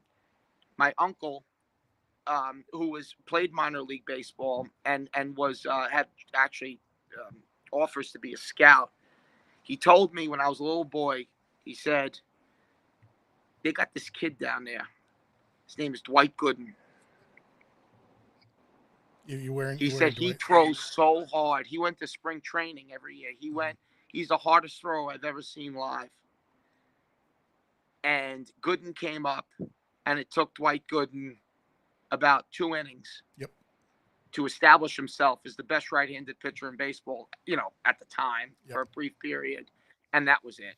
Yep. I bled blue and orange ever since then. Became an ardent Yankee hater overnight. I was going to ask you about to that. this day. I hate them more than I've ever hated them.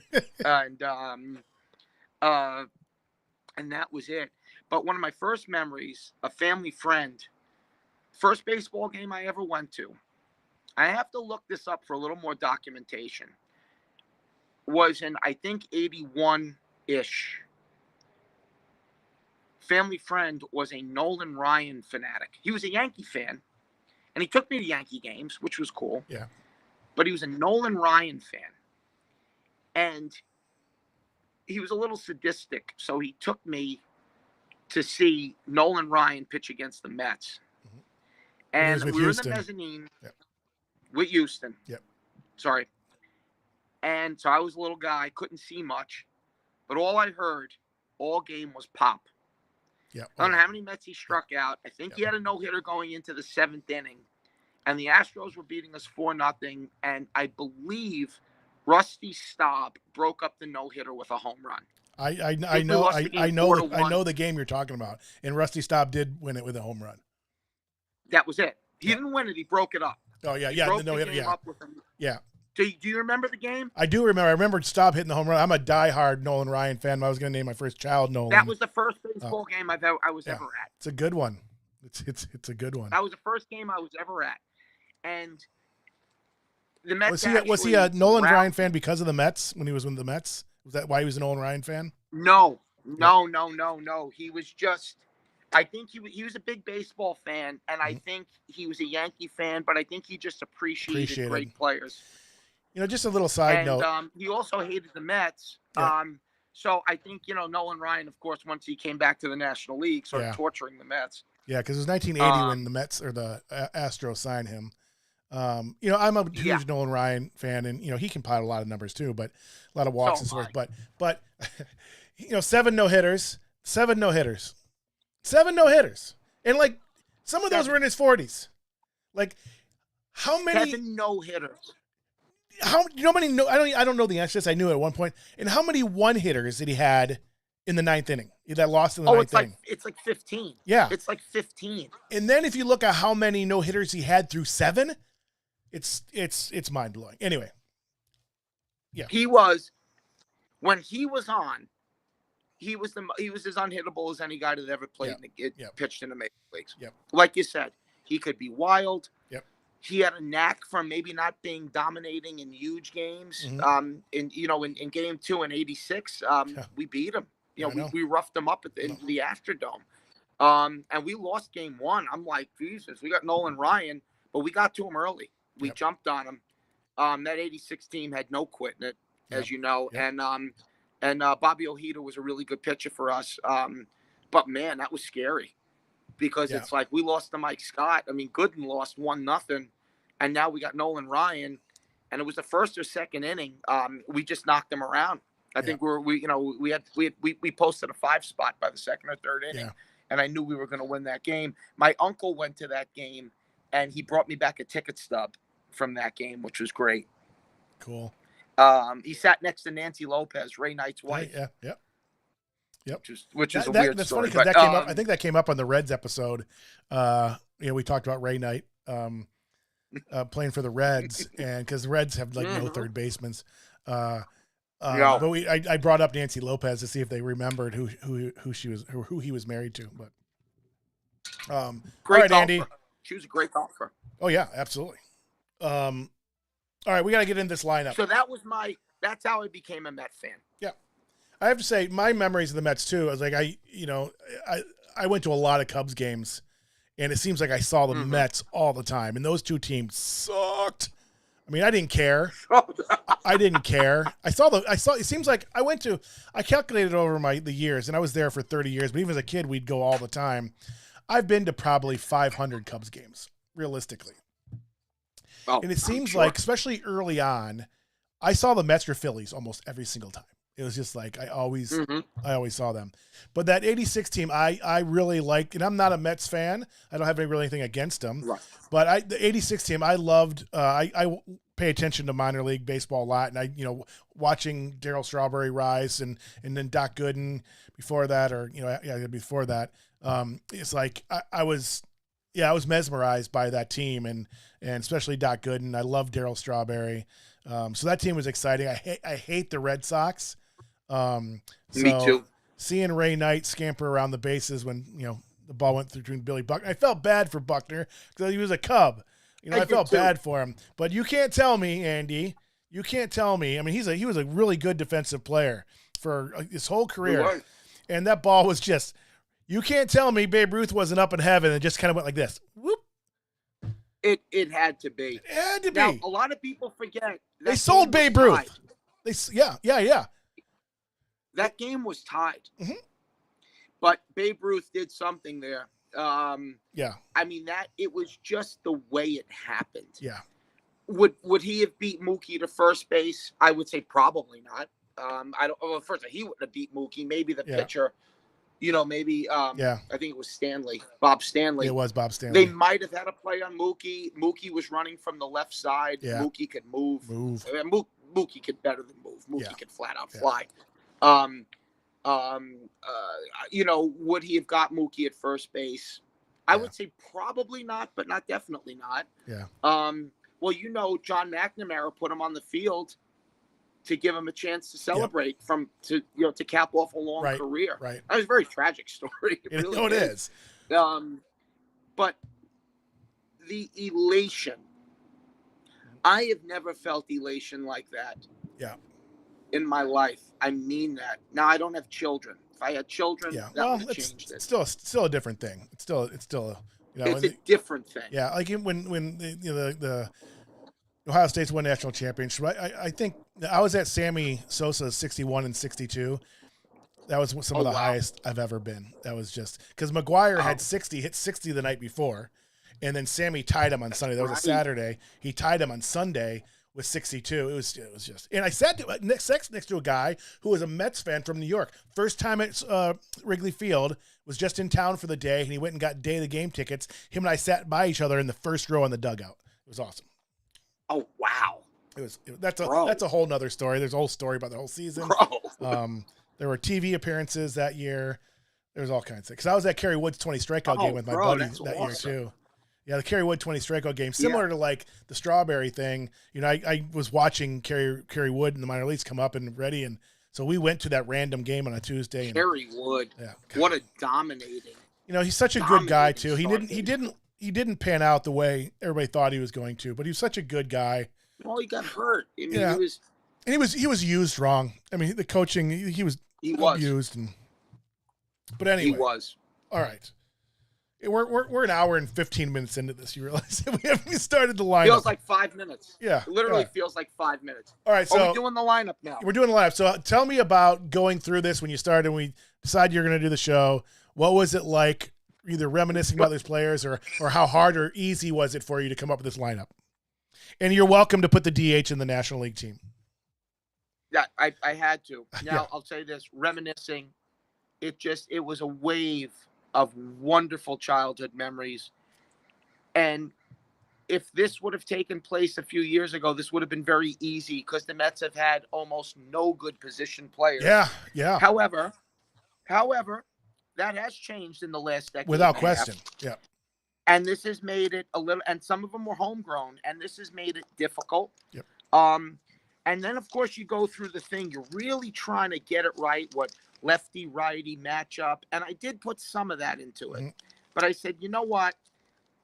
I was going to go a little more old school, where you kind of just put your lineup together, lead off, strongest, weakest. Yeah. Now everything is so upside down. Your second hitter's the best hitter. Right. You put a good player in the eighth. You want your eighth hitter to be good. Right. It's all weird now. Right. I tried to do some of that to try to make it a little almost simulation, as if we were playing a game. Mm-hmm. But I put together this lineup. It was difficult. Yeah. I was working on it for a few days now. I was scratching and changing. Consulted with my roommate Louis, who is as knowledgeable. I would say probably even almost a little. I may disagree with him on things, but he's at least as knowledgeable, if not more knowledgeable than I am. Diehard Mets fan. I'll try to show you his room in a second. But he's got a shrine to the Mets in there. It was difficult, like I said, because we now have had some really quality position players. I also tried to sprinkle in players that transcend statistics. Yep. And just mean so much to the franchise. Yeah. So if you're ready, I'm ready, and then I can give you a little bit of a maybe after the lineups, a little bit of a tidbit why I chose what I chose. Yeah. So I have this just listed from first to DH, but we can go through it if you actually have a lineup set. We can start with whatever your first one is, and I'll just go with that position. Both. All right. We could do both. Do you want to just start off first with just the starters? You know what I mean? Just around the horn. Yeah, let's do that. Like who I would start at each position. Yeah, let's do that, and then you can tell me what order they'd be in, because it is. Well, difficult. We could do. I see the list here. I could just go down the list from first base to DH. Okay, let's do that. Do that now. Just the way you formatted it. Yeah. Yes, and cool. let me ask you this: what position was the hardest for you? You know, the third outfielder. Yeah. Because we have not had dominating outfielders at all. And we really only had one homegrown outfielder that was what I would call an exceptional perennial all-star in Darryl. Yep. That was the hardest, the third outfielder, believe it or not. You think most franchises get 3 starting outfielders. Yeah. No, I did come up with. I agree. I think because the franchise is so young, compared to the other episodes I've done so far. It is relatively young. Yeah. I mean, 62. The Pittsburgh Pirates may have had a drought, but they also had Paul and Lloyd Wainer. They also had 80 years. There's 2 Hall of Famers right there. Yeah, they had 70 years before you guys started playing baseball. Right. You get the Wainer brothers and Barry Bonds. Yeah. There's the Pirates. Yeah, there you go. Pretty good outfield. Yeah, I'm actually looking forward to doing Pittsburgh, because I really, I grew up a Browns fan, so I don't love the Steelers, but I respect the Steelers and I respect the city. It's a very much like Cleveland, and I love baseball. I love Roberto Clemente, so I really, Pittsburgh's a really underrated baseball town. I forgot it's a really about good Clemente. baseball. Jeez, wow. It's a really good baseball town. Really good baseball town. It is a good base. I will it's say, a good town. Period. Yeah. I think they've done a lot of good things, and I haven't been down to the new stadiums, but I've heard they're great on the river there, and it's like I haven't been. It's the nicest stadium in baseball. Yeah, I heard the Pittsburgh Pirates Stadium is the nicest stadium in baseball. I've heard the same thing. To me, this was again. I guess I didn't think about it much before I started, but the position player wise, it wasn't. There's not a lot of history there. Not easy with the Mets. No, like the Tigers was really tough because there's I guess it wasn't tough, but they have like Hall of Famers at every single position. Like they had pretty much Hall of Famers at every single position. I think the deepest one. They do. I think you'll agree, the deepest position on your team historically, although there's going to be one that's by far the winner in this, is you're deep in pitching. You're crazy deep in pitching, especially compared to the Reds. I did the Reds last time, and they have no pitching. No. Um, And don't forget the Mets. Of course, we'll talk about Yeah. the emergence of the modern great one. Yeah. But not only Yes. is the Mets pitching rich, but our greatest pitchers were really from 68 to 77. Mhm. That's Yep. where like a majority of the great Yep. start. So Yep. in a 10-year period, we had some amazing pitchers. Or maybe I guess we'll put Gooden in there Yeah. in the early Yeah. 80s. Yeah. But it really a 15 to 18-year period, we developed some incredibly good pitchers. I will say this is talking. I don't know why I'm bringing this up, but I remember just watching the Mets play. Sid Fernandez might have had the widest ass in the history of baseball. It was just. It was as big as wide as the mound. Like when he bent over to throw, it was just like it was. In the camera angle where they show pitching from, it's like a lot. Wrote "Baby Got Back" based on Sid Fernandez. All right, let's go. First base, Andy. What did you do with first base?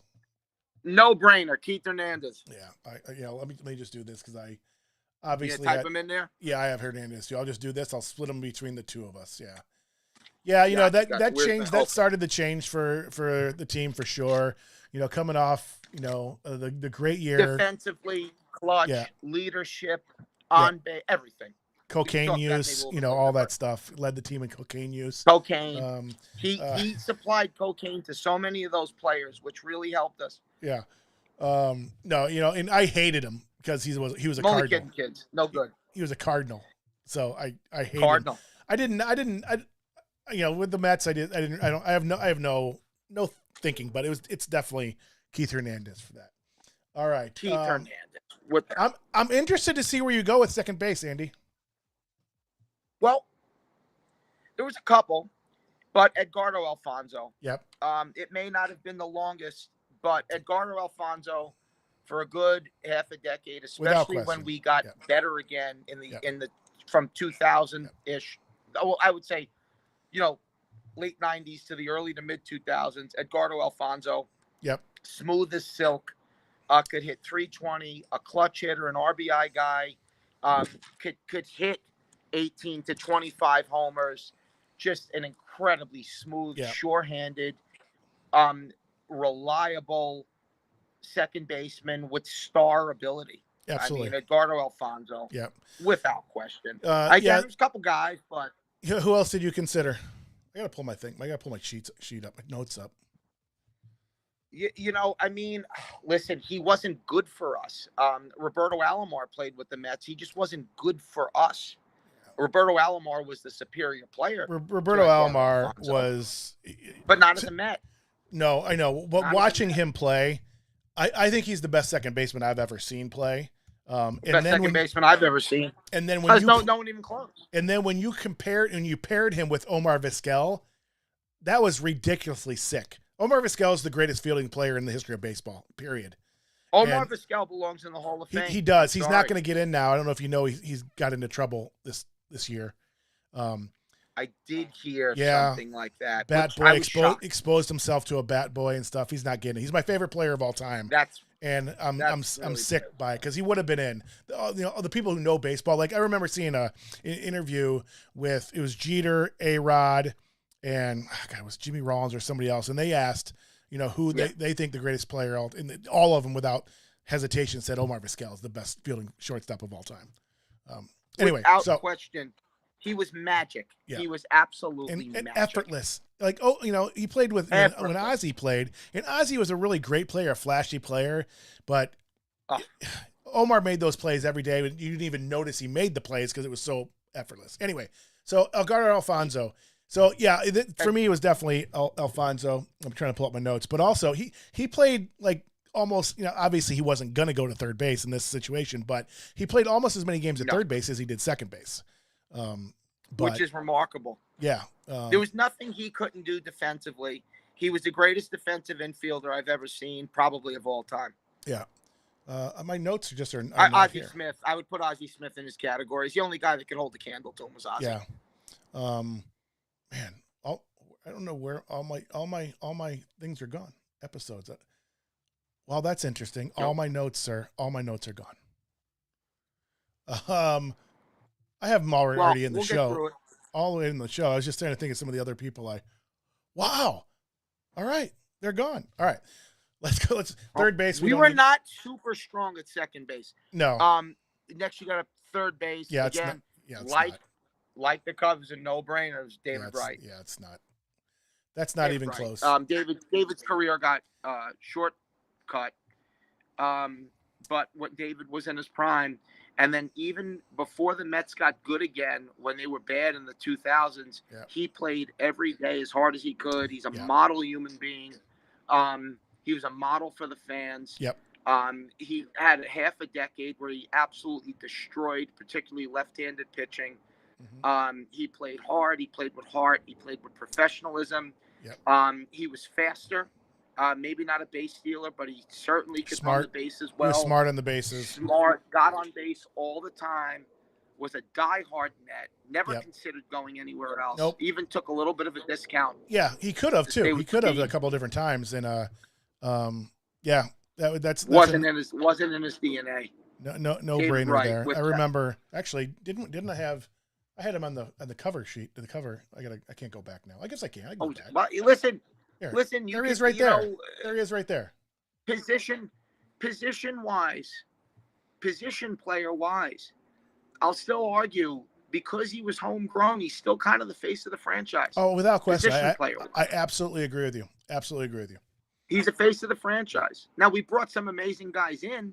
Yep. And we'll get to those guys in a moment. Yeah. But as far as the face of the franchise, I think it's David Wright. Yeah. Agreed. Absolutely agree. I remember having this conversation. So part of the origins of the show is just, the conversations we used to have at the bars talking about like the Mount Rushmore of so-and-so or whatever. And I remember having this conversation at that Mexican place that Trig and I used to go to. They gave you 2 beers. Forgot what it was, but it was. You guys talked about it. It was on great. The west side, right? It was out in by Santa Monica Boulevard. Yeah, it's right. And then you might even been on Santa Monica. God, I can't believe I don't remember. Yeah, was it Q's or something? No, it was right next to Q's. Great bar, didn't it? Q's it was right next to Q's. Oh, it was a Cabo, wasn't it? Cabo Cantina. Cabo Cantina. Yes. Yep. Yeah. So next to Q's, great place. They bring you 2 beers every time. So it was Pacificos for me every time. It was great. But I remember I was talking to some random guy, and we had this conversation about the Mets Mount Rushmore.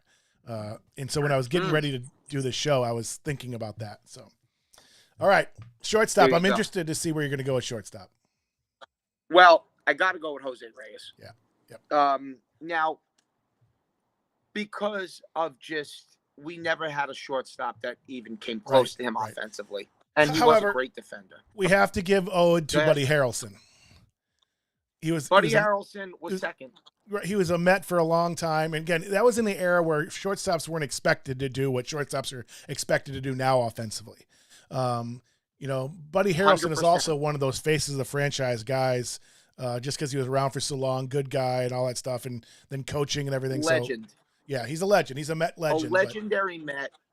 A guy could play exceptional defense, was a great bunter, was a great leader, was a great guy to have on the team, was a defensive glue to very good teams, the 69 and 73 team.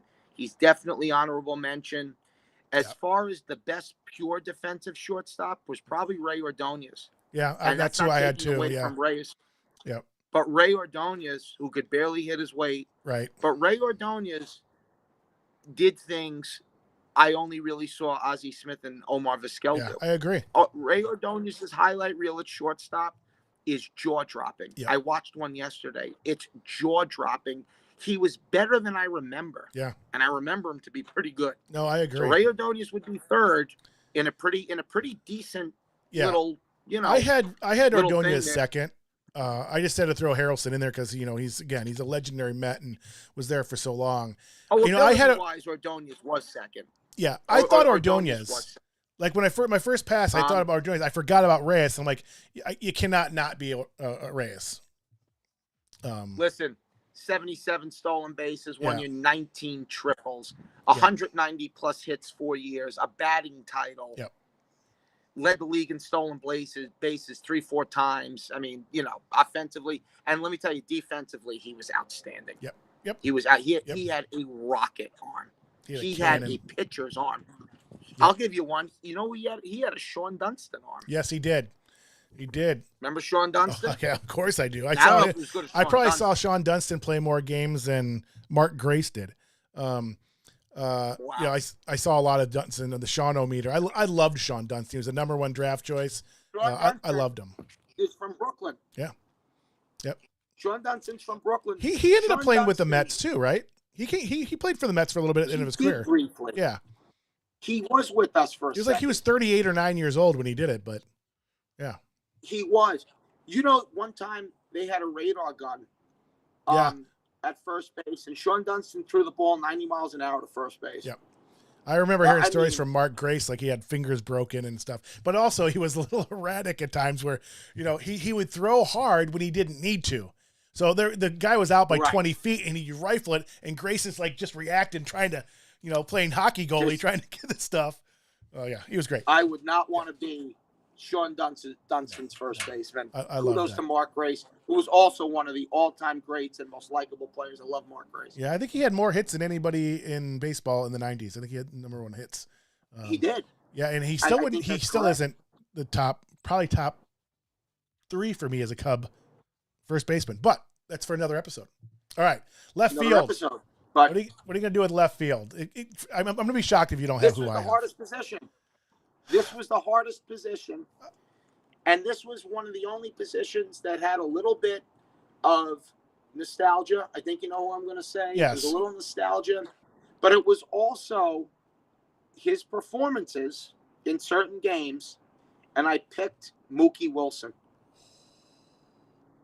Now, Mookie did play left field in the mid-'80s. He did. When Dykstra was on the field. Yeah, it wasn't. I'll give you that. Go ahead, please. No, I didn't have him in the mix in left field because he played more center field, but center. He's known as a center field. Yeah, but I'll give you that. I'll give you that. But Mookie was a good left fielder. Mm-hmm. He did play left field in the 80s, and I put Mookie there. And again, I get maybe a little bit later in the line, we'll get into why Mookie made it over a couple other guys. I got it. I think I know where you're going. I think I know what you're doing here. Who were tremendous. Cleon Jones. Yes, that's who I had. I had Cleon Jones. Well, Cleon, I think is the statistical choice. He made the last out in the 69 World Series. Yep. Cleon Jones, I would not argue with anybody putting him there. I did Mookie a little more for lineup. Yeah, I get that. 86 purposes. And you want him in the lineup. It's not right, but I did not lack the knowledge of what Cleon Jones meant to the team and his prowess. Yeah. Yeah, I didn't even consider Mookie for that. And I guess I would have thought about it. This would have been a lot harder. Because I loved Mookie and I think he needs to be in there somehow. I didn't even consider that. So No, but again, I totally understand that too. I don't have a problem with the Cleon Jones choice at all. All right, what'd you do for center field? Center field, Carlos Beltran. All right. I had Beltran. Oh, hey, what just happened there? Hold on. But again, that could have, but Beltran was a top performer as a Met. Again, it was, wasn't the longest of Met careers. No, but I he was agree. a top performer. That's who I had as well. I think I had Mookie Wilson in that mix. And again, I can't believe all my notes are gone from the Mets. I can't believe it. I'm shocked. Exactly. Somehow they'd all move. Hold on. Not only my Mets notes are gone, all my show notes are gone from my ClickUp board, which is kind of like Trello. Well, I'm sure they'll resurface. Oh, I'm a little worried. I'm good. All right, so Carlos Beltran. I'm trying to think. In left field too, I thought about what's his name, McReynolds as well. He was kind of in the mix for me too. McReynolds. He put up huge numbers. Yep.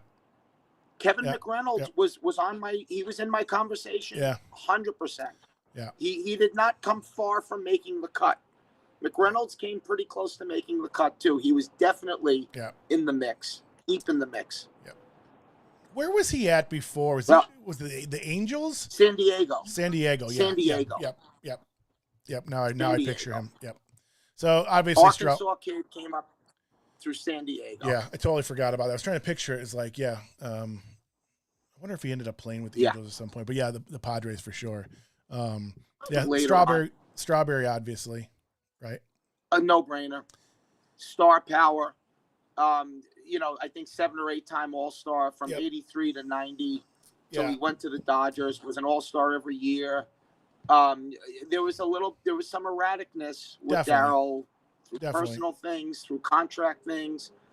But as far as his impact, as far as just the way he was a game changer because he was feared not only because of his long ball, but the way he hit the long ball.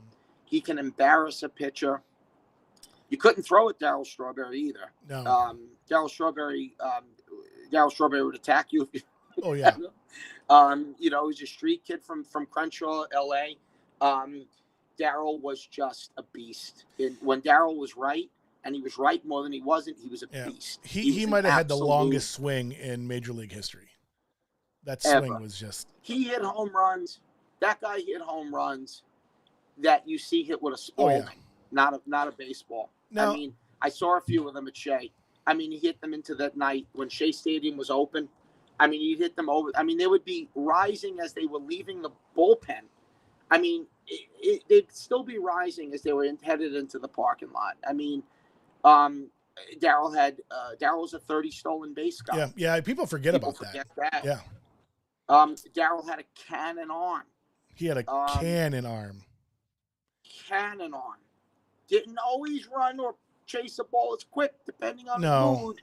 But more often than not, he played hard. He went after the ball. He competed. He was. He may have had issues with teammates in the locker room, but on the field, he was a Met. Yeah. And that meant something back then. It was a little bit different. Darryl just was a presence. Yeah. He was at the plate. He was an intimidator at the plate. He changed the way teams looked at the Mets. He was in many ways, he was scary. Yeah. I mean, I agree. He's a scary guy to play against. He just was. I absolutely agree. But I think that for me, again, watching him growing up and hearing those 5 tools and everything, I think he underachieved in his career. I think he could have been without question a lot better than he was, but he still had obviously a great career. Without question.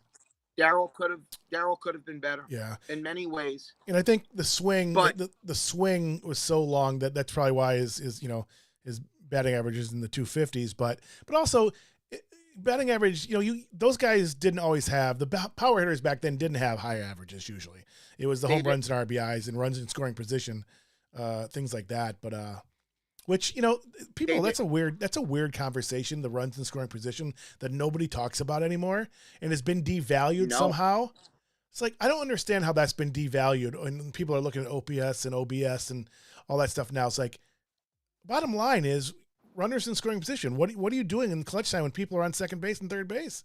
To me, I don't know why that's been devalued. What more of an important statistic is it than that? I would like to dive deeper into that because it's like it's not even a thing. They don't even keep track of it. It's like you look at stats, they don't show it.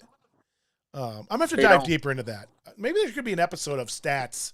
Like, yeah, that's a good one. I have to think about that one. All right, that'd be fantastic. Yeah. All right. So I'm curious what you're gonna do here for catcher. I think I know what you're gonna do. Well, I'm putting Gary Carter. Yeah. It's a tough call, though. Carter. It's a tough call. Well, I mean, listen, the statistical choice is Piazza. Yeah, definitely. No doubt. But Carter was the missing link. Carter was the missing piece for the World Series. And again, the quality teammate in the locker room. And Hernandez weren't enough. Right. They weren't enough because we needed that righty to sandwich in there. I think you also need the level-headedness too. You need the calm presence and the level-headedness too. No, Gary was a fun guy, but he wasn't a partier. He was a family man. Right. Hernandez and Strawberry were wild men. Yeah. Gary was a calming. Darryl Strawberry recently said Gary Carter took him under his wing more than anybody else did. He said that Gary was such a, rest in peace, was such a wonderful presence for that wild bunch of talented lunatics, that Gary brought a professionalism and an affability, but a seriousness, a level-headedness, like you just said, to that team. And until the knees went, despite Mike Piazza's wonderful attempts at it, Gary was a better defensive catcher. Without question. Again, he aged quick, defensively, but he did.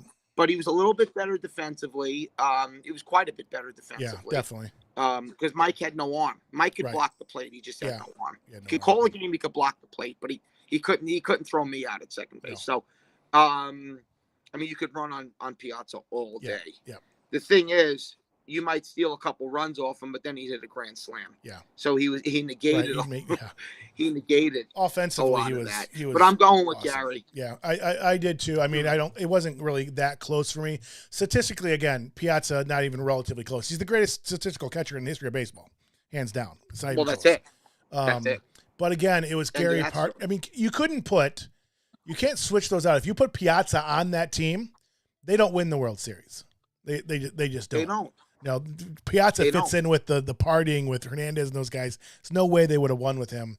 Again, it was the presence, it was the leadership, things like that. And Ray Knight was in that, cahoots with Carter too, and playing that role for that team in '86 too. He was, because they were a little older. Yeah, they were a little absolutely. older. Absolutely. They'd seen more. Yeah, absolutely. Only Hernandez. Hernandez just loves to have fun. I mean, he still does. I don't. Yeah. I still like. I think Keith would still be a fun guy to go out with. I'm gonna log out of here and see if I can't see my, because I had a whole notes on this next section. Take your time, brother. Let's just close it and then try to bring it back up. These next two are no brainers. I mean, first of all, this is the first show that we may have, other than one position, the same lineups, and it hasn't even been relatively close on the other one. So this is interesting. Oh wow, this is super close. And even the Wilson Cleon Jones thing, like I said, I mean that was almost a coin flip. Yeah, and I don't. Let's see if it comes up. No, they're all gone. They're all gone. Yeah. Sorry, brother. No, I mean these next two are no brainers. Obviously, we both have Tom Seaver. But I will say, I was saying this, that your pitching is the deepest position you have. Without question. Jerry Koosman, obviously DeGrom and lefty. Ron Darling was a solid player. He's not in this list, but he's a solid pitcher. Solid pitcher. Yeah. And a big game pitcher. Yeah, a big game pitcher for sure. Big game pitcher. Yeah, I had a whole list of like 12 pitchers, and I can't remember them now that I'm doing this. We can, we could. I'm sure we have some, we can recall them. Nolan Ryan wasn't a big member of that, 69 team, but, he started there, No, but he started there. And he did have a tremendous impact in the World Series out of the bullpen. Yeah. Baltimore was not ready for him. No. And that was a great team. Yep. Great ball. Yep. That was a dynasty. That was dynasty. Frank Robinson. Brooks Robinson, Frank Robinson, Paul Blair. I mean, come on. I mean, that team was just insane. Yeah. That team. And they won the year after. Yeah. That team was good. Year after. I saw something recently, like in the last week, about Earl Weaver. I forgot what it was. Oh. It was some kind of meme that somebody said. I don't remember what it was, but it was funny. He was the most entertaining manager in the history of the game. Absolutely. Tommy Lasorda was pretty entertaining. Tommy Lasorda was pretty entertaining. But Earl Weaver. Lasorda's in his level. But you had no idea what he was going to do. It's great. He's a wild man. Obviously, we talked about him before. We didn't mention him now, but Doc Gooden. I mean, Well, absolutely. Yeah. Doc. But Seaver was the guy, man. Seaver's lasting power, his longevity, his dominance in the 70s. After the Mets tailed off a bit, he was still dominating in 74 and 75 and 76. He was just Tom Seaver is the second greatest right-handed pitcher in New York history. He might be the best. The only guy putting his thing is Christy Mathewson for the Giants. Yeah. And, of course, Rivera is the relief pitcher. Right. But I tell you, I don't think New York City teams have ever produced a greater right-handed pitcher than Seaver, with the exception of maybe Christy Mathewson. And that was a totally different era. Yeah, totally but different era. Mathewson's a legend. So Mathewson's agreed. legend, so. Agreed. You know, when we did the Reds show, you know, Seaver came up with the Reds because he went to the Reds after this. He was, you know, he didn't have the career there, the longevity there, but he almost made that list is the start because I ended up going with Jose Rio for the Reds. Rio was great. Yeah, but Seaver didn't have the years and the numbers, you know, then, but it was close. I mean, that's how bad their pitching was. But yeah, this is a no-brainer, as is the relief pitcher. There's no question that you have the same thing I do. Well, maybe not. Oh, you don't have John Franco? No. Oh. No. Wow. Okay. I don't. Now, don't get me wrong. John was a great Met. He saved a boatload of games. He was an incredible, gutty, tremendous relief pitcher. But as far as impact, I would take Jesse Orosco. As far as numbers, I would take Billy Wagner. But I would take Jesse because of what Jesse did in the 86 postseason and how good Jesse was even when we were starting to get good in 83, 84, and 85. I'm going to go with Jesse because I trust Jesse in a big spot more than I trusted John Franco. And I would agree with that. Watching both their careers, I would agree with that as well. I'm saying I trust him in a big spot. Agreed. I'd absolutely agree with that. Marty Barrett. His Game 6 Houston Astro performance, his playoff performances were tremendous. Jesse was a great big game closer for us. He wasn't the most gaudy, sexiest reliever, but Jesse was a guy I trusted implicitly. Yeah. More than Wagner, more than John Franco. How long was Wagner on the Mets? John Franco thing. I get it. Yeah. I get it. He had the numbers, but I agree with you that if I had to pick one of the two to close a game out, I trust Jesse more than Franco. Jesse just had that great slider, that level-headedness. He didn't seem affected by the wildness of Shea Stadium. Right. He just seemed in a big spot to get guys out from, like I said, from maybe 82, 83 to 87. And that's when we played really big games. And even in 88, you know, Jesse always seemed to do something really good in a really pivotal spot in the late games. And I just trusted Jesse implicitly. No, I agree. I'm looking at his Mets stats. And you know, but I mean, listen, Franco, I get it. You know, John Franco made his mark. You know, he was a little shaky at times, but he also was pretty brilliant at times. Definitely. And he got out of a lot of trouble. I think he was the first like the modern closers that before you had people kind of shut people down. The modern closers were given so much more. They let themselves get in and out of trouble. And Franco did get in a lot of trouble. Then he ended up getting out of it. Where Orosco didn't get nearly as much trouble. John Franco had the heart of a champion. Yeah. So he had a championship heart. Yeah. Yeah, I'm looking at his stats now. Where though? They're there. Yeah. Versus Orosco. Orosco is definitely second for me. I did not have Mike Hampton. How many years did Hampton play for the Mets? I don't even remember being there that long. Well, Hampton was a starter. Hampton played for the Mets. Oh, yeah. I was thinking, who was I thinking about? Billy Wagner. Were you thinking of Billy Wagner? Billy Wagner, yeah. That's what I was thinking about. Now, Billy had some great years for us. Yeah, but only not that long, but Billy also had maybe 4 or 5 years. Yeah. But Billy did, I think he got hurt his last year with us. Now, when we got Billy, and I think 05 or 06, during that competitive run we had in the mid-2000s, he saved a ton of games. He was good in big spots. I wouldn't say he was a great shutdown closer in the huge games. But as far as what he did when we were competitive, no. I Yeah. mean, Yeah. God, I mean, the guy come and blow you away. The hardest thrower in the league at the Billy time. Wagner's got like 420 saves. Yeah. I think he's got the most saves of any lefty of all time. Wagner. That's interesting. I'm gonna have to look that one up.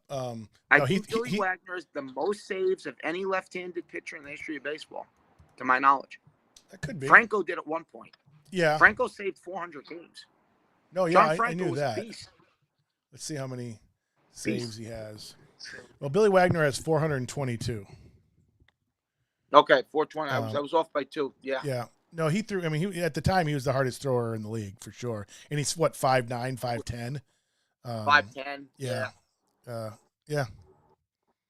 Yeah. He didn't come up for me. You know, Billy is a guy I'd want in my pen, but I have to say, I mean, from all my years watching the Mets, I trust Jesse Orosco more than any reliever we ever had. Agreed. Yeah. Billy Wagner was 3 years. Yeah, I did longer. Yeah, not long. You know, I had Franco and I had Orosco second. I guess if I would have thought about it more in the terms that you're talking about, I watched both their careers, their full careers, and Franco never really impressed me. Again, he had the numbers, but and he did. I love his passion. I love his heart. I also did not. What I didn't like about Franco is he would pout on the mound if something happened or he walked somebody, or if God forbid somebody made an error. He showed up as teammates to me. He'd like roll his eyes or like stare people down. Like I didn't like that about him at all. No.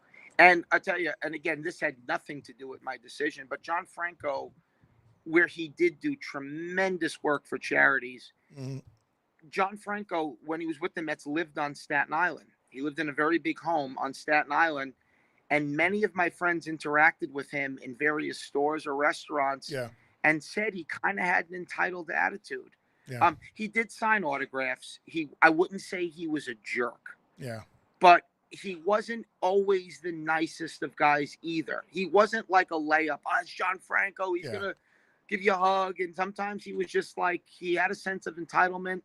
I didn't hear all these great stories about him. And I knew a lot of people who interacted with him. Yeah. Frequently. But you know, he did, like I said, he did charity work. He worked with kids. He did good things. But he was also a little entitled. Yeah.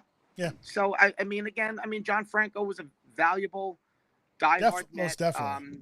But he's not the first guy that came to mind as far as, you know, like this reliever that's like, man, you know, boy, just put John Franco in and we got this game sewn up. He didn't inspire that kind of confidence. No, I hear you. You know, like I said, I respect him and I love him, but he wasn't really my guy. All right, but still, I mean, this lineup. I mean, I don't have to go back and look, but I think there's maybe been 4 commonalities in the other episodes I've done. I don't think I've ever had this close. So, wow, I am very interested because you know I'm a guy and I do not like that they added the universal DH. Now, I get it. I don't either. I get it now. Somebody pointed out, I think somebody on Baseball Tonight or MLB Network, which is awesome, by the way. MLB has been so far ahead of the game, especially the online stuff. You know, their online games and stuff. I've had that package for years and years and years. But somebody explained it online. One of the former GMs, I don't remember who it was, Bowen or somebody. He was saying because he was all for the universal DH, and he was a National League manager. Like, I've always contended that a monkey could manage an American League team, that the manager really hardly has anything to do with an American League team. Yes, you have to handle the pitchers, but there's so much more strategy in the National League game. There just is. Totally agree. But I am against the DH. Like you, I've actually begrudgingly accepted it. One of the few things I have, but I don't like it. I would have liked to have gone away. Yeah. That wasn't going to happen. It was inevitable. I mean, because you guys, we both said earlier that we'd rather see a 1-run game than a 10-12 game. But today, you know, 100%. Offense sells tickets. But the argument that he posed was, why are we asking these, you know, that we're paying these pitchers so much money? Why are we asking them to do something that they don't do and don't practice? They no longer pitch. Most of them don't pitch or hit in even high school anymore. They certainly don't in college, except there's Right. a few exceptions. But they don't when they get to the pros. They don't even practice hitting No. or batting or bunting or anything anymore. So They don't. so why risk injury to those expensive players when you're putting them in a situation to do stuff that they're not proficient in? That makes sense to me. It does. Again, there's very strong arguments for it. Mhm. I do get the whole thing, even with the National League thing. It's an automatic bunt. It's an automatic out. I get Just it. so much more I strategy like to involved. see. No, I like to. I still am anti DH, Me too. but I finally, after all these decades, have come to the conclusion it's just one of those things. You can't stop it. You got to just pick gotta, your battles, I guess. That's You got to pick your battles. It was I inevitable. don't like it. I still I don't don't like either. it, but I've accepted it.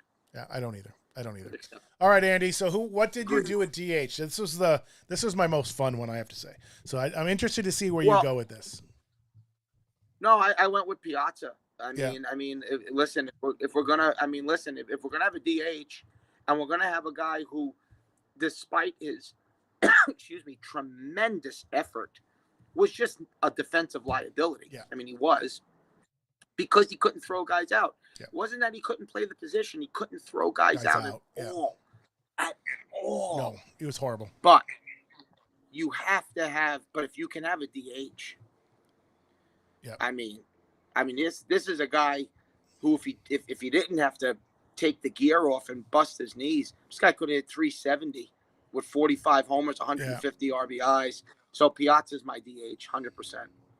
Yeah, it would have been interesting to see what his numbers would have been if he was in the American League his whole career. Yeah, it would have. It would have. I'm dying to hear who you have or thought of, at least. It's a more of a passion pick, I have to say, but let me answer this. I say this on catchers too, because Piazza's the best offensive catcher in all time. Gary Carter's up there as the best catchers of all time. But as far as best catchers of all time, and who'd you want on your team as a catcher, who would it be? If you can think of somebody. Yeah. It's actually a no-brainer. Johnny Bench. Yeah. It Bench. And if it wasn't Bench, who would it be? That's what I was going to say. I forgot to take Johnny Bench out of it. Yeah. Because there's no question Johnny Bench is the best catcher of all time. There's no argument for anybody else. Without a doubt. Now, again, I'm very partial to the modern era because of the steroids. Yeah. Obviously, and catchers are more offensive now. Yeah. They are. Yeah. I mean, and obviously Pudge Rodriguez. Yes. Yep. That guy. Yep. That guy could throw a guy out from his bedroom. And he was great offensively too. He was just. Listen. I don't know if there was anybody with any more talent than Pudge Rodriguez at that position. No, I agree. Even Bench. I'm going to go back and compare. I'm going to compare Bench's and Rodriguez's stats and see what happens. I mean, I agree with Johnny Bench for sure, but there's those two and everybody else as far as I'm concerned. I think you're right. There's no one. Cause even Gary Carter. Yep. Even guys. I mean, I never saw Bill Dickey play. I know Bill Dickey was a great catcher with the old Yankees. Of course, there was Campy on the Dodgers before he had that tragic accident. Yeah. There was Campanella. There was some great catchers out there. Then there was other guys. There was guys like Ted Simmons. Yep. He played for a long time. Ted Simmons was a hitting machine. Yeah. He was a beast. Ted Simmons. Thurman Munson. Yep. Thurman Munson actually was a better offensive player than I thought. I looked up his offensive stats. Thurman Munson. I think if you ask baseball players, I think Thurman Munson would be in the top 3 or 4 if you ask baseball purists. Yeah. I agree. Yeah. And a leader and a tough leader. Actually, as I'm doing this, I'm going to actually look this up real quick. And I did it for one reason. Thinking about if I had, let me see these numbers. How many years? I know there was 2 later. Let me see. They're better numbers than I thought. This is who I put the greatest pinch hitter of all time. I put Rusty Staub. Rusty Staub. Yep. Is on my bench. Yeah. Rusty Staub. I was looking up to see how much he played in the outfield. He was a right fielder. Yeah. He did play some third base. Rusty Staub Played also, some first base too for the Mets. Especially, he did. But Yeah. Rusty Staub was actually athletic in his youth. Oh, And, yeah. With the Expos. He came very close to being my outfielder. Yeah. If the Mets would have won Game 7 in 73, he would have been the World Series MVP. He absolutely took over that World Series. Rusty was one of the best clutch hitters, certainly since, post 1965. Yeah, and clutch hitting and pinch hitting, the best pinch hitter of all time. Clutch hitting. And for the Mets, Rusty's on my bench. Yeah. Rusty's my first pinch hitter. He had 76 RBI, 78, 105, 96, 101. And then the two later years, he was older. But he was older. Yeah. But Rusty was a great Met. Yeah. And he was a great citizen of New York City. Absolutely. He owned a very successful restaurant. He was a wonderful guy. He was a very affable, likable announcer. I mean, he was just a tremendous asset to the organization, soup to nuts. And so Rusty he not only almost cracked the top line, the starting lineup. Rusty's my first guy to pinch hit off the bench. Yeah. So Rusty is right there, and I totally respect the Rusty choice. Yeah, looking at this again, we only had 3 that were opposite, and again, all of those were close. I mean, those all could have gone either way, but either way, that's pretty good. Either way, that's pretty good. It's excellent. I don't know what's next, so I'm just gonna advance scenes. I think it's Mets faves. Yeah, all right. Let's go. So you had brought up something that I don't know. So one of the things I love about, and you're probably the same way, but I loved as a kid, and I still to this day prefer listening to baseball on the radio. I love listening to baseball on the radio. I love it. I would sit home at night as a 7, 8, 9-year-old, just keep on turning the AM dial. And it was in Cleveland. It was amazing how many. I mean, I'd get games from Milwaukee and Chicago, and I'd get all these games in Toronto, and it's crazy. I still don't. I'm very tech savvy, and I still don't quite understand how the AM was so different. Anyway, but I've had the Major League MLB TV package since it came out. I don't know, 12, 15 years ago. Actually, it's probably 15 years ago. They were so far ahead of everybody else in the cutting edge. I mean, they used to have the Mosaic where you could watch 9 games online. They'd have a little gallery view of 9 games. So down the playoff split runs, screens, I'd play all the games. It was awesome. But it also comes with a radio package, so you can listen to every single major league game and watch every single major game. But I love listening to people's announcers, and I don't know much about the Mets announcers. So you had mentioned Rusty Staub. Are there other radio or TV announcers that you love or your favorite Met announcers? Well, I always say one thing the Mets have been known, we've always had greatness in strange places. Unfortunately, not so much on the field, but, not bad. But we had, I would say, the closest thing to Ernie Harwell in Bob Murphy. Yeah. Bob Murphy is a Hall of Fame announcer. He's a Ford Frick recipient. Mm-hmm. Bob Murphy passed away a few years ago. I believe he was the Met announcer. He did TV, and then he went to the radio sometime in the 60s, and he was there into the late 90s. And Bob Murphy called every major Met championship and event from the 60s through from the 69 World Series through the 86 through some competitive teams in the 90s. He had one of the most wonderful deliveries.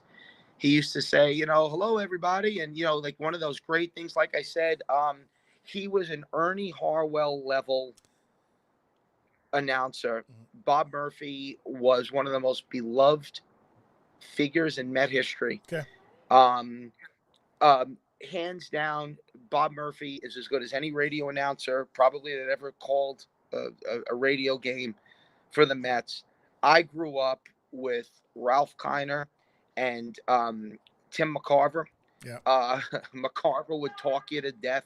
Knowledgeable guy. Yeah, knowledgeable but arrogant. I mean, I didn't like Carver at all. Has nothing to do I that he was a get it. Cardinal. I Has nothing to do with it. no, no, I'm sure. Um, but no, McCarver. Sorry about this. I'm moving, trying to get Sorry. a good position here. Sorry. McCarver, though, when I would watch games with my dad, sometimes he'd make me turn the volume down. He hated McCarver so much. But he was at least he was knowledgeable and he was passionate. Yeah. He'd annoy the shit out of you, though. Yeah. But Ralph Kiner was great. But the great thing about Ralph Kiner is he was often sauced by the third inning. And he would start mispronouncing. There's a book or a list of Kinerisms. He would. It's like Harry Carey. Like Harry Carey. Yeah. Exactly. Exactly. Ralph Kiner. The Mets in the 80s, one of our sponsors was Mitsubishi. And we would always wait to hear him Try to pronounce it.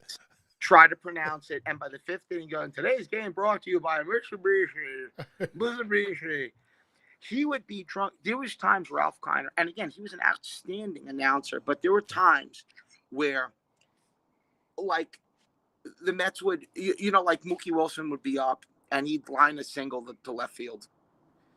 And he'd say, and Wilson flies out to left field. That was Harry Carey. Yep. Same thing. And right, same thing. And about 2 bats later, he'd say, actually, Wilson got a base hit and stole second base. And he's standing on third base, and he would be standing on third base before he would correct the thing. I mean, hilarious. But Ralph Kiner also knew Honus Wagner. Through the Pirates. Ralph Kiner told the best stories.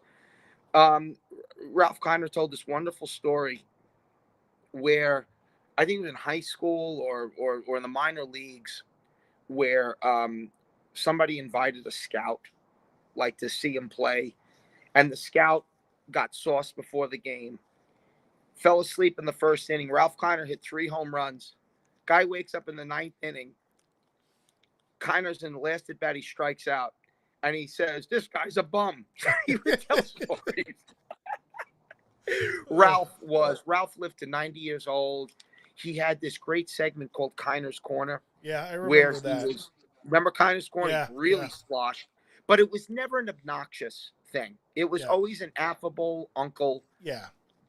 The drunk uncle talking. Yeah. And again, between the slosh, he really knew the game. He had a wonderful voice.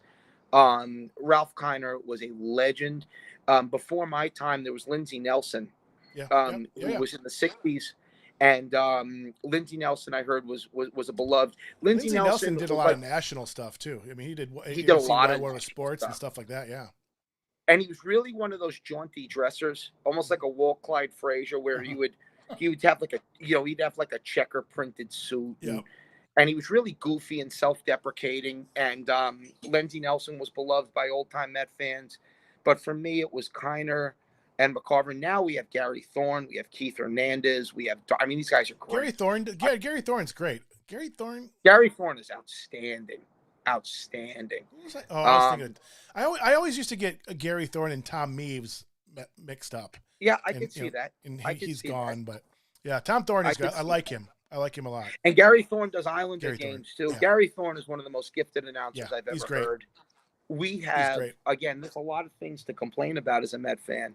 But like I said, we always have the best utility player, the best pinch hitter, a great announcer. Yeah. We just need great starters now. No, but having said that, we've beefed up. I mean, we've made some great signings in the off season. Well, you had a really great off season. Mets have had a great off season. We spent money, man. We went after. We got Scherzer and DeGrom at the top of the the line, at the top of the rotation. And Lindor is going to have a great year. Lindor is a Hall of Fame player. He is. He's like Lindor's. He's one of my favorite players of all time because he loves playing. He has the energy like Griffey did when he was younger. Griffey lost it, but it's contagious. And he's a really good kid, and he'll have a bounce back year. He's one of the best 5-6 players in baseball. Even though he had a bad year last year, 100%. He'll adjust to being in New York and everything else. I knew the Indians couldn't keep him, but I want to see him. I want to see him do well. Well, Frankie's gonna be great. Yeah, you guys are gonna. You can have a good year. We have a lot to be excited about. we have a lot of homegrown kids like, Pete Alonso and of course DeGrom and I love, even though he's been injury prone, and he hasn't really put together a full season, but Brandon Nimmo, Brandon Nimmo is an on-base machine. The kid loves to play the game. His enthusiasm is infectious, like you brought up. We got Thompson. We got so many likable kids, young guys. Jeff McNeil, I think, probably is going to have a bounce back year. He's the squirrel. He's one of those feisty character, get on base any way you can guys. So again, our cachet is beefed up in the last 20 years, right? With Reyes, with DeGrom. How's the stadium? I haven't been to the new stadium. You've been to City Park? You want to hear something crazy? Yeah. I've never been to it. Yeah. How many years? It's been what, 5, 6 years? Longer? I don't know. It opened the year I moved to LA. Oh.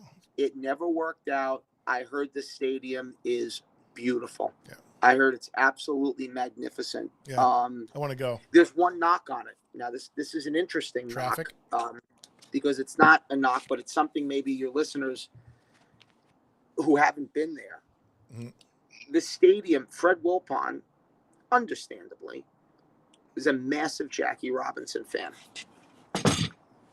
Jackie Robinson is one of my favorite people in American history, not just baseball. The thing is, the rotunda, though, is devoted to Jackie Robinson. Now, that's wonderful. Mm-hmm. Wonderful. But Jackie never played for the Mets. Yeah. And the knock is where they love the rotunda, people feel it should have been more toward Tom Seaver. And, Seaver just got a statue. They're unveiling it this year on opening day. Is he going to show up? Why wasn't there one when he was alive? Yeah. I mean, the Wilpons, for whatever reason, and I think it's because the guys who played with the Mets in the 70s and 80s are really proud Mets, and they were openly critical of the Wilpons' inconsistencies. The Wilpons were not all bad. Yeah. They were inconsistent. Yeah. And they were reactive. They'd spend a lot of money, it wouldn't pan out, so then they'd spend no money. Yeah. They would get criticized in the press, and they'd make a knee-jerk reaction to satisfy the media. Not a great way to do things, and a lot of ex-Mets criticized them, and so the Wilpons, I think, got petty, and they pushed aside these. We don't have the Yankees decades and decades of iconic players. Most teams don't. Yeah, and the Wilpons, the few iconic players we've had, the Wilpons really shelved them. And if there's a knock on Citi Field, everyone loves the amenities, the concessions, the look of the park, the feel of the park. They said, though, it's not dedicated enough to Met history. Now, I am going to go to the Keith Hernandez retirement ceremony, number retirement in July. So that'll be my first trip to Citi Field. My buddy already got me tickets and stuff, and I'm going to go. Shea Stadium always was knocked. Yeah, I was there. A park. I love the old Shea Stadium. Is my favorite place in the world. I don't think it was the ugliest. I was there. I don't think so. Riverfront Stadium in Cincinnati was god awful. And as much those as 70 stadiums with the turf and the clothes. Yeah, that was awful. I was at the Vet many times. Three Rivers. They were ugly on television. Yeah, they were ugly. Well, again, it was a football stadium, but the Indians played in Cleveland Stadium. Watching baseball in that stadium was ridiculous. It was so, especially when you had 7,000 people there and it's 80,000 seats. Oh, it's awful. It always looked dreary. Yeah. The old Cleveland Stadium. Yep. It was like, does the sun ever shine there? Like, it was magical, though, Andy. It was magical. Then you go to the flats after the Browns win. Those are the greatest things. Yeah, yeah. Oh, you're not losing me. I'm just walking pee? in to put a little bit of a jacket on here. All right. Is it cold? Is it cold for you out in California, Andy? It's a little cold out here. It's dropped into the high 60s. It's not, Yeah. Bundle up. It's my last winter. It's my last winter, Andy. We're going to Arizona after this, so.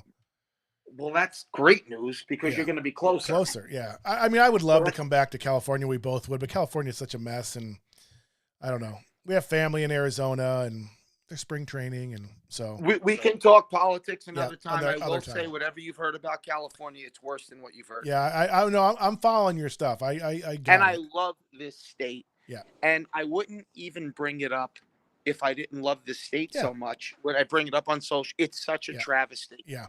It's literally like throwing away the greatest gem in Yeah. on the continent. Yeah. And it's just not necessary. It's Yeah. not necessary. Yeah.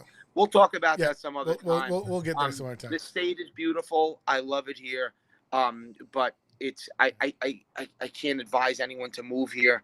Yeah. And Yeah. because of what's going on. But Arizona is great, and that's awesome that you're going to be so much Well, closer. we were going to go 2 years ago, and then with COVID, we left. So we've camped.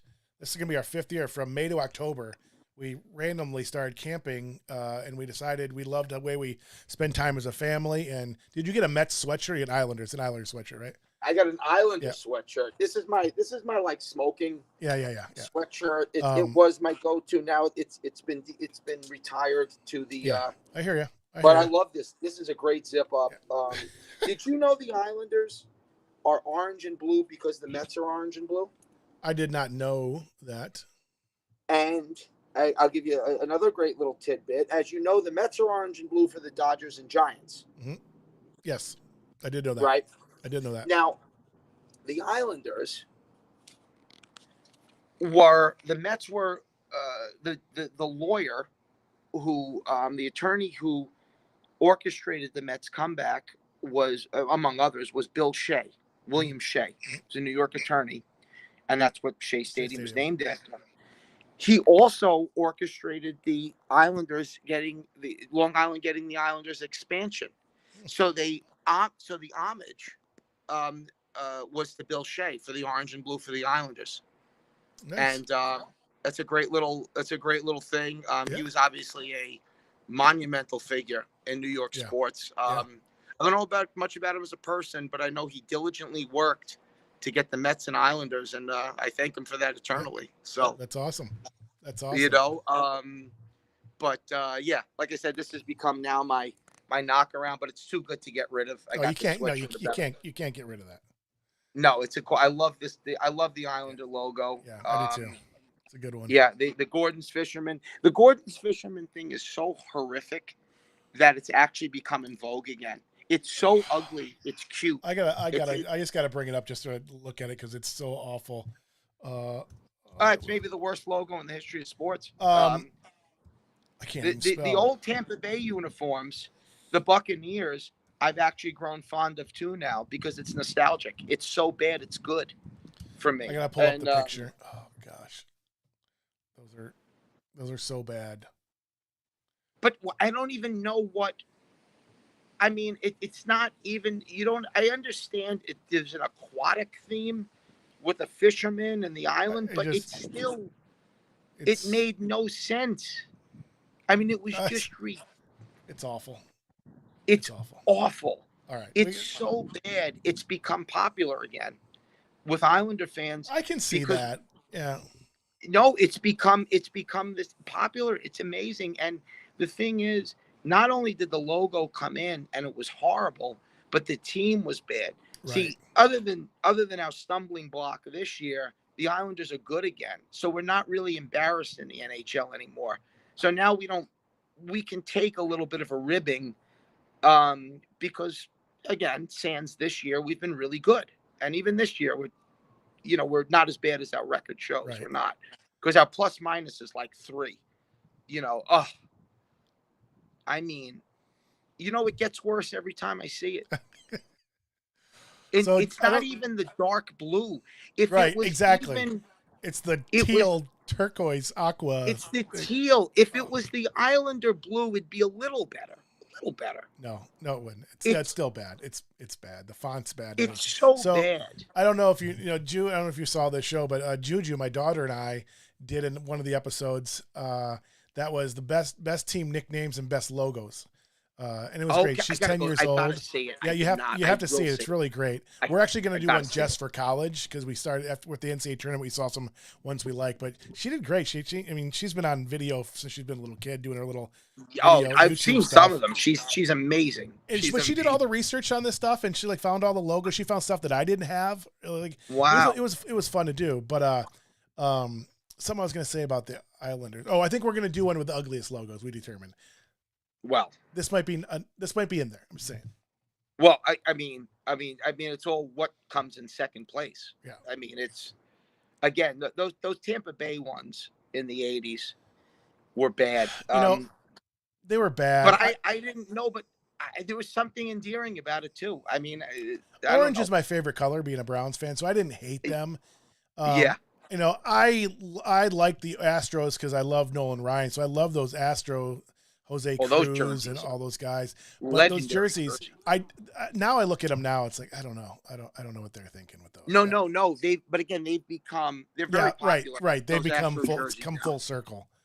They have. Well, when you're talking about the worst uniforms or logos in history, there's only one team that wins that hands down: the Chicago White Sox. Nobody else comes close. They wore shorts. Shorts one year. There's that, but I tell you. I love the White Sox uniforms. I love them all. I have White Sox gear. Andy? I'm sorry. I have White Sox. Oh God, I could show you some really ugly stuff. But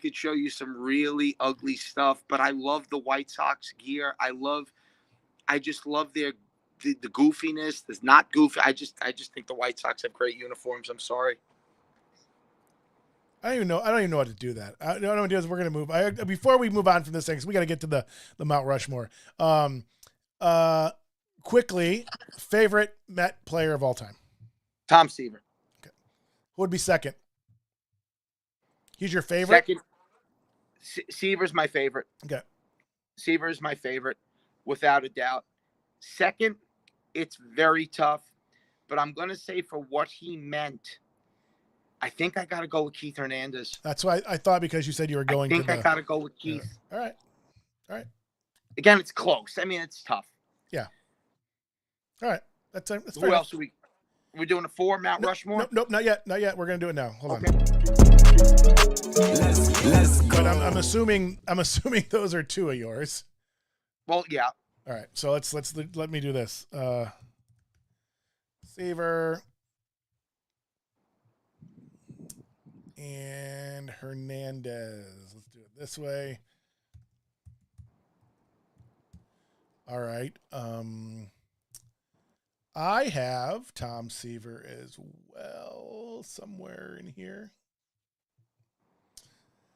This one, my list is a little different. I do not have Keith Hernandez. Okay. I went with Gary Carter. So I'll give you my two of mine. Okay. I'll let you go with the third one of yours. I'm going to have to go with David Wright. Yeah. He's everything I always wanted a player to be. He's Mr. Met. Some things didn't pan out because of the injuries. There was always Met fans who always detracted on his clutch. Right. And they're idiots. They're idiots. He's Mr. Met. He's Mr. Met. Yeah. Come on. Yeah. He's everything we wanted him to be. Sometimes life just throws you something. It's not his fault. Yeah. David was everything. He was the hardest worker. What more could you want? Homegrown, brilliant talent, wonderful human being. David Wright. Yeah. I don't know what more you could want from him. So. No. All right. Fourth one. Who do you have? I'm going to say Gary Carter, too. And again, these aren't, and the only reason I'm not going to put DeGrom is because I don't want to put 2 pitchers. But I wanted to make it, where it's a little more evened out. Gary was part of that team. Yep. Gary was such a revitalizing presence. He's iconic. He's a Hall of Famer. He passed away. I'm going to put Gary up there.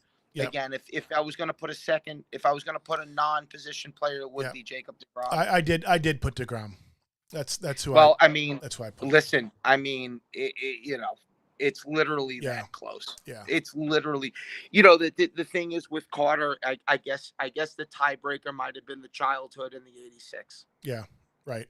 The Yeah. '86 thing in the childhood, Yeah. I because he get was that. dead smack in the middle of my most formidable years, which Yeah. was between the ages of 10 and 13 or Yeah. 14. Yeah. Where everything always is so amplified. Everything that's wonderful happens to you is so amplified in those Oh, years. absolutely. Absolutely. Yeah. And so without Did question, you? not without question, Did but you? I'm gonna go with Gary. Yeah. I think Gary Carter has to be on there. I think David Wright has to be on there. Seaver has to be on there. Yeah. That fourth person, I've seen people put Strawberry on there. I've seen people put Piazza on there. I can't take Piazza over Gary Carter. I just can't for all the reasons we've already talked about. I just Exactly. No way. Exactly. And I for sentimental reasons I get Daryl, but if you really, I guess if you break it down I to a agree. more analytical, Yep. Daryl, Daryl left bitter. Mm-hmm. And the substance abuse thing is one thing. Yeah. My favorite football player of all time was one of the worst substance abusers. Dexter Manley? Lawrence Taylor. Lawrence Taylor Yeah. Has had probably the worst personal life. Yeah. And it wasn't just drugs. Yeah. It was other things. Drugs happen. I mean, Yeah. it's a sickness. Especially in that time period too. I mean, that was. Well, that's it. Yeah. But one thing, Lawrence Taylor, no matter what, was just an unapologetic New York Giant. Yeah. And maybe we could do a Giants show. Oh yeah, we will. Day. I would love to do a Giants show with you, brother. And but the thing is, I mean, I don't know how LT performed at the thing he did. Daryl's personal life stunted his career as a Met, and Daryl will tell you that. And Daryl's still a wonderful Met to watch play. But there was also a bitterness and immaturity. Definitely. And again, so it doesn't take away my love and affection for him, but it does take him a little bit off of that. Yeah. That puts him maybe on a slightly lower tier. Yeah. As a player, not as a person. He's done a wonderful job turning his life around. Yeah, and I put him. He was in the mix, but for me, it was definitely Carter, Wright, and Seaver. I didn't even have to think about the fourth one. I didn't even remember who I had on here. I actually considered some of those older Mets that just were, like Buddy Harrelson, even though he didn't have the numbers or anything, and Koosman, I say it right. Jerry Koosman was great. I mean, if it wasn't for Tom Seaver, he had a great career. They're retiring his number this year too. Yeah, I saw that. So I consider players like that. And I don't know if Koosman is definitely an all-time great Met. Yeah, absolutely. Without question. Absolutely. And Koosman pitched for 20 years too. I mean, right. Koosman's a borderline Hall of Famer, I think. I think he should be. Yeah, I mean, I could see it. Yeah, I think he should be in. I could see it. Koosman was a fantastic pitcher. Fantastic. I went with DeGrom, and hopefully injuries don't derail his, career. But he's a special talent that we don't see very often. He reminds me of is I'm hoping he doesn't have the same fate as like Tim Lincecum, who had that great start to his career, and so I'm hoping. Actually another Met, Johan Santana. He came very close. I also made a list of starting pitchers. Yeah. And even guys, I guess I'd have to throw in the pen. And Johan's name was one of the first to come up. Yeah. We came up short in 07 and 08 yeah. Through no fault of Johan's. Yeah. Johan tried to drag us into the postseason those years. He was a fantastic pitcher with the Mets, albeit relatively short-lived. Yeah. But Johan came, and Johan tried to earn every dollar he was paid with the Mets, and he was a wonderful athlete. He could hit, he could field. He was a lights-out pitcher. Just did a tremendous job for us. Nothing but respect and love for Johan. So I agree with him up there. DeGrom stays healthy, and Does bad when he Me plays the too. Cubs, and Because I want him to have at least another few good years. yeah, I am of the belief that if DeGrom's career ended today, he's in the Hall of Fame, very well could and he be. barely got like 100 wins. Yeah, I no, don't yeah, even I count. agree with you. I think with the Hall of Fame voting, they need to take it out of the sports writers' hands. There's just it Yeah, needs to come from players and people within the game of baseball. It's just and Hall of Fame players. because the writers, it's become just too nepotistic Yes, and absolutely. vindictive. Exactly. And I don't, 100%. yeah, that's a whole nother topic about how we're going to handle, all the, the steroid stuff and things like that. And some of it's just so stupid, like with Clemens particularly, and Yeah. Bonds. Like all you have to do is admit that you did it. And Sammy, look, Well, that's it. everybody loves Andy Pettit. Right. Right. Right. All you have to do is come out and Right. say, "Look," especially the era in which they played. Okay, it's not like they were the only people doing it. Everybody knows people were doing it. Well, it's like, and see what baseball did was it used them to get fans back, and they Yeah. knew they were doing steroids. It's very Right. similar to what happened to Pete Rose. Mhm. People knew Pete Rose was a compulsive gambler from the early 70s, but Yeah. he was putting asses Right. in the seats, Right. and no one said anything. Yeah. So the hypocrisy, where I don't like the steroids, the hypocrisy is pretty bad, because they knew these guys were using when they were Absolutely. exalting them. Yep. And then when it became an issue, they just threw them under the bus. Absolutely. And it's like you said, they could have done something way different. First of all, it wasn't even illegal. The players didn't help by lying Yeah. to Congress, and they hurt Right. themselves too. Yeah, It's like you said, if they would have come clean, they would have been judged much differently. Just think about what they could have done for the game by coming clean in that congressional hearing. It's like none of it makes sense to me. And up until a certain point, it wasn't illegal. It wasn't even illegal. It wasn't. It was frowned upon, but but it wasn't illegal. No. And if they would have come clean in that congressional hearing, all the public empathy would have been toward the players. Absolutely. Yeah, I don't get the whole thing. So, no, but I hate Barry Bonds. I hate Roger Clemens. And, I don't think they should get in just because they're so stubborn.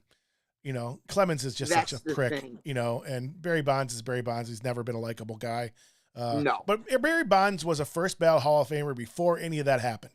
Before he even went to San Francisco, he was a 5-tool player that was the best player in baseball. He was. And, he absolutely was. He didn't need to, but your cranium doesn't grow. No, it doesn't. So anyway, it doesn't grow. And again, a lot of times you hear this word, it's optics, and the optics were bad. And there wasn't a tremendous amount of sympathy because of the amount of money these guys make and stuff. And then, the lies, the evasiveness, they lost that trial in the court of public opinion. Absolutely. And they didn't have to. That you just brought that up. Yeah. And I think that it hurt them. It's a tough thing, but they were exploited. And it's hard without to say, question. Well, Without guys question. made $200 million. I'd like to be exploited that way, but that's not everything. No. And money is money, but your legacy. And listen, they were all hard workers. Mm-hmm. Palmeiro, Yep. McGuire. It wasn't like they didn't work hard. Right. And they were, listen, when you're an athlete, you really are just an entertainer. Yep.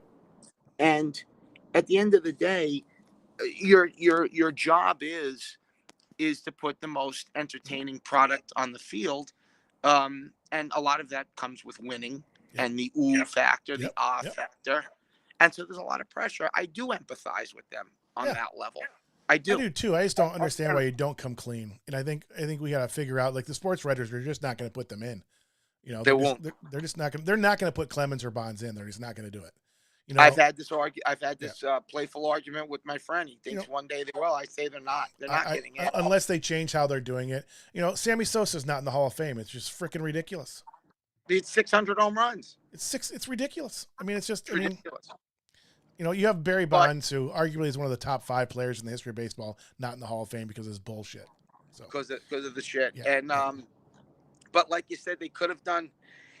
It's a tough thing, but they had a lot of ammunition to use And, maybe it was lawyers, maybe it was the union, maybe it was their own ego. Yeah. Who knows? Maybe know. it was just being programmed to kind of, deny, Yeah. right? A lot of times you see that, you see it in, even in, again, not to get into it, in other aspects of our life, whether it be police or law enforcement or politics, people make mistakes. Yeah. People do things, they make decisions that they think are the good thing at the time. They think that's what's wanted. And right. it's like I said, people understand that, but lying's a different story. Yeah, agreed. When you get caught lying, you kind of lose whatever empathy people are going to have for you. Good. Just come clean. Come clean. Again, everybody loves Andy Pettitte. Pete Rose admits that. Pete Rose said, I should have admitted it. Yeah, right. I should have admitted it. Yeah. I didn't bet against my team. Right. I should have admitted it. Yeah. And this thing, it dragged on, and then, and then Bud Selig had his own agenda, and here we are 35 years later still talking about. It's ridiculous. We start talking about it, it's ridiculous. Yeah. All right, let's move on. Really this might be the shortest segment of anything we ever do. All right. Let's go. Am I right? I actually even left the pictures up. What do we have here? The greatest Met of all time. The greatest Met of all time. It's not even close. Yeah. I realized I didn't even take the thing. So I, with the Mets one or the Reds one, I had 12 different baseball cards to use in case I whatever Scott was going to pick. But it was Johnny Bench though too. I could see a Red fan, especially someone raised in Cincinnati, saying Pete Rose. I mean, I could see it. Yeah. Sure. Joe Morgan. But I think Bench was. Yeah. I think Bench was. Yeah, and I have to say, and I've already told him, but since he's probably watching, or he will, is I might have been wrong about the Joey Votto argument. Joey Votto's had a much better career than I thought. He's had a monster career. I've looked at, he's a monster. First baseman in his era and overall first baseman in history. Almost everywhere I look, he's a top 10 player and first baseman of all time. So he is. Joey Votto is a beast. Yeah. He's a beast, and he's very well liked, from what I understand. Votto's is a beast. Yeah. I always loved Barry Larkin too. I love Barry Larkin. Yeah. Barry's great. He went to Michigan, didn't he? That's his downfall, especially when he's from Ohio. But yeah, he had to bring that part up. I kind of overlooked that part, but yes. That Cincinnati team had 4 players from that Michigan college team. They had a really good program back then. I never won, but yeah. No, but they did. But Barry was a great player. Barry was a great player. Hall Such of Famer. A likable guy. Yep. Eric Davis. Eric Davis was one of my favorite players to watch play. Another guy that never lived up to. He reminds me a lot of Darryl, a lot in the same way. They went to high school together. They played on the same team together. Did they? Crenshaw High School. I did not know. They were teammates. I didn't know that. Maybe I remember. Teammates at Crenshaw High School. Maybe I forgot about that. And that's why Darryl went to L.A. and that's why Eric Davis went. That's all ringing a bell now. Yeah, totally. Yeah, Darryl Strawberry said the worst thing he ever did was sign with the Dodgers and leave the Mets. Yeah, he said it just everything changed. Totally forgot about that. He played at Crenshaw High. Now Crenshaw, academically, isn't doing very well now, or even I don't even know if they're doing well sports. But in the 70s and 80s, some tremendous athletes. The late Chris Brown played there. Chris Brown played with the Giants for a while. He was a solid major leaguer for a minute. Crenshaw had some great players. But Darryl and Darryl is a star basketball player. Yeah. And his son plays in the pros. Or played in the DJ. He did. I don't know if he still. I don't know if he still is, but he was. I think he played for Villanova. I want to say he played for Villanova. I'm trying to remember. And then I think he played for Villanova, and he was in the D leagues, and then he had some NBA time. Yeah. A bit, I think. Yeah. Somebody thought about another player that hasn't come up today, and shouldn't be on any of these lists, but another homegrown guy for you is Lee Mazzilli. My buddy brought up Lee Mazzilli, And Lee Mazzilli was a star player for us when we were really bad in the late 70s, in the early 80s. And he came back and was a very valuable player in 86. We got him back from the Pirates. He was a tremendous pinch hitter and backup outfielder in the mid to late 80s with us. A great Met, a staple in New York, a camera-ready Italian guy from Brooklyn who could play the game at a very high level. And Lee Mazzilli was definitely one of the guys even kicked his name around as an outfielder starting, but certainly definitely as a bench player. Definitely somebody that we put on a like an all-time roster. Anyway, definitely. I think because he was a homegrown guy and everything. Yeah. So, I think. But he was toolsy too. Definitely. Lee was toolsy, and he wasn't an all-time great, player, but he was solid. He could do a lot. He was solid. He could hit. He had pop. He played hard. He could spray the ball all over the place. He was a good pinch hitter. He had a knack for getting on base in big spots. Lee Mazzilli was legit. Lee Mazzilli was legit. Favorite manager? We had his son in our farm system for a while. Oh, yeah? Yeah, and he actually tore up the minor leagues, and I don't know, we eventually cut him. He's probably only about 30 years old now. He might still be floating around, maybe like the AA level. But he hit. I mean, he really hit in the minor leagues. I don't really know what kept him out of the bigs. But he hit well. Strong kid, bulky, strong, powerful kid. Good hitter, really good hitter. As we wrap things up, one of the questions, your favorite manager? I'm going to have to say, for the one in my lifetime, it was Davey Johnson. But I got to say Gil Hodges. Because of the 69 team and every player who played with Gil Hodges, up to and including Seaver, credits their career with Gil Hodges. Said he was just the best man they were ever around as a human being, as a person, as a baseball man, who taught him how to win, who led by example. I mean, there was the famous player, I think it was Cleon Jones or Tommy Agee. I think it might have been Cleon. He pulled out of a game for not going after a ball. In 69, the 69 team came back against a certain team from Chicago. I was just going to bring it up. It wasn't for that damn black cat. You didn't even have those memories. That black cat did we had a 10-game lead in like August 5th or something. Oh no! It was September? Was it September? Later? You had a 9-game lead up. I think September 1st, a couple of days before Labor Day. And we were basically. That's what I always thought. It was September 1st too, and then somebody corrected me. And I didn't really look at it. No, it was September. It was early September, but it was September, and there was a pivotal in the season. It might have been in August. I think it might have been Cleon or might have been Agee, who were both great players. I met Tommy Agee once, wonderful guy, and who didn't go after a ball, and Gil Hodges walked out to the outfield and pulled him out of the game. For not chasing a ball. It wasn't like he lambasted him the whole way. Right. But it was something like, "Are you hurt?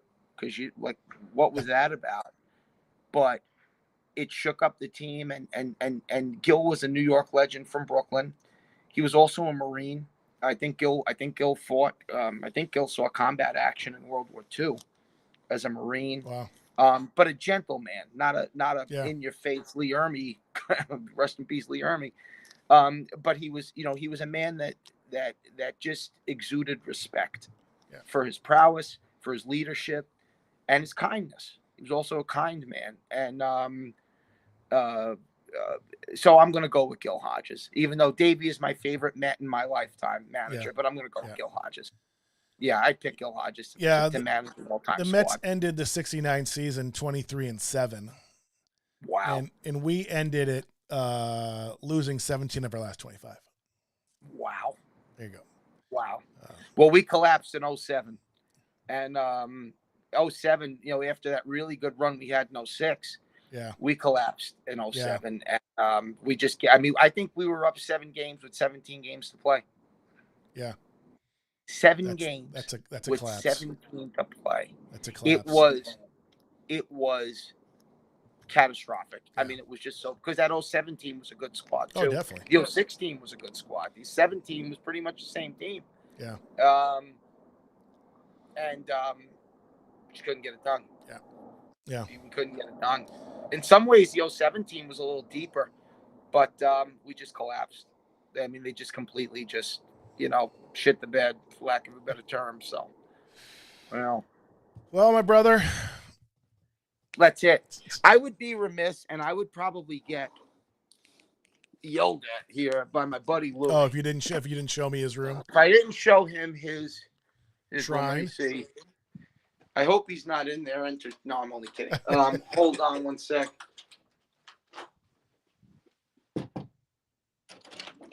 Not home, but Louis comes from, both his parents, who are now deceased, were diehard Met fans. And some of the stuff ended up at his parents' house, but this is his room. And this is his little shrine here. Oh, yeah.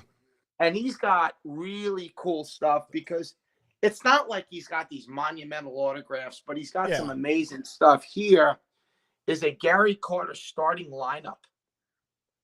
I totally remember that.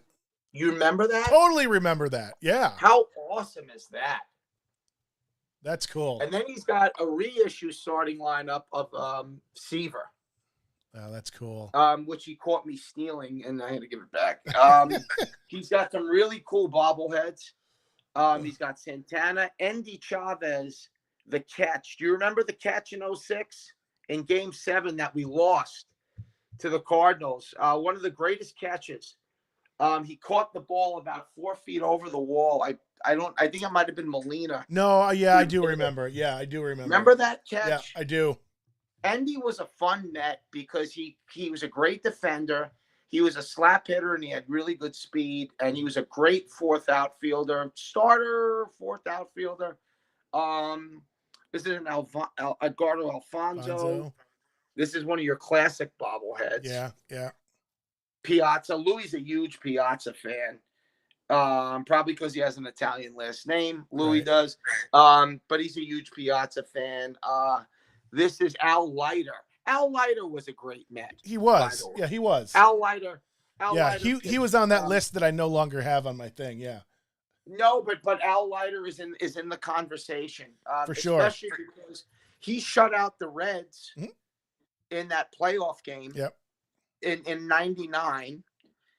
He pitched that 145 pitch game against the Yankees. I think it was Game 5, the game we lost. Yeah. The closeout game where they closed us out at Shea, which was horrifying.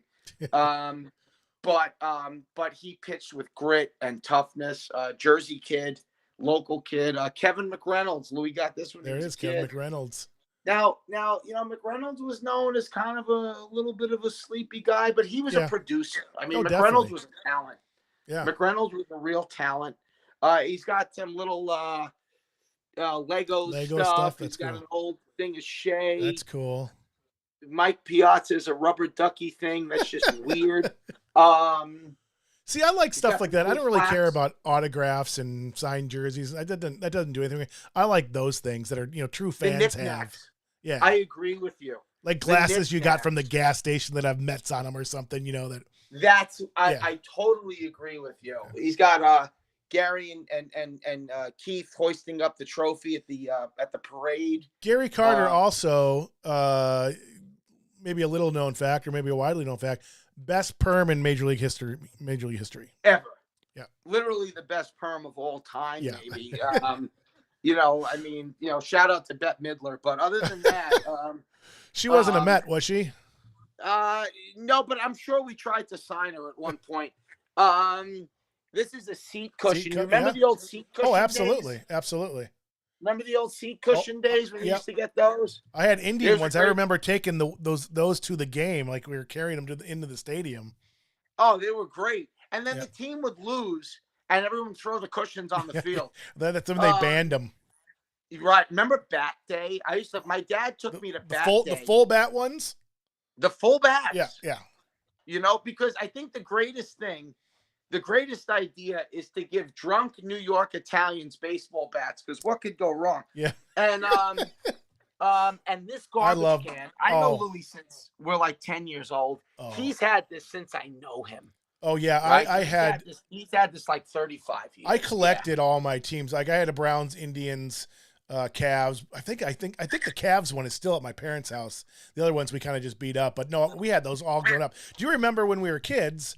I'm a little bit older than you, so maybe it's a little past that. But remember the Sears catalog? You get the Sears Christmas catalog. You just start circling all the stuff you want because you didn't have the internet. It's the only place you could get like licensed stuff.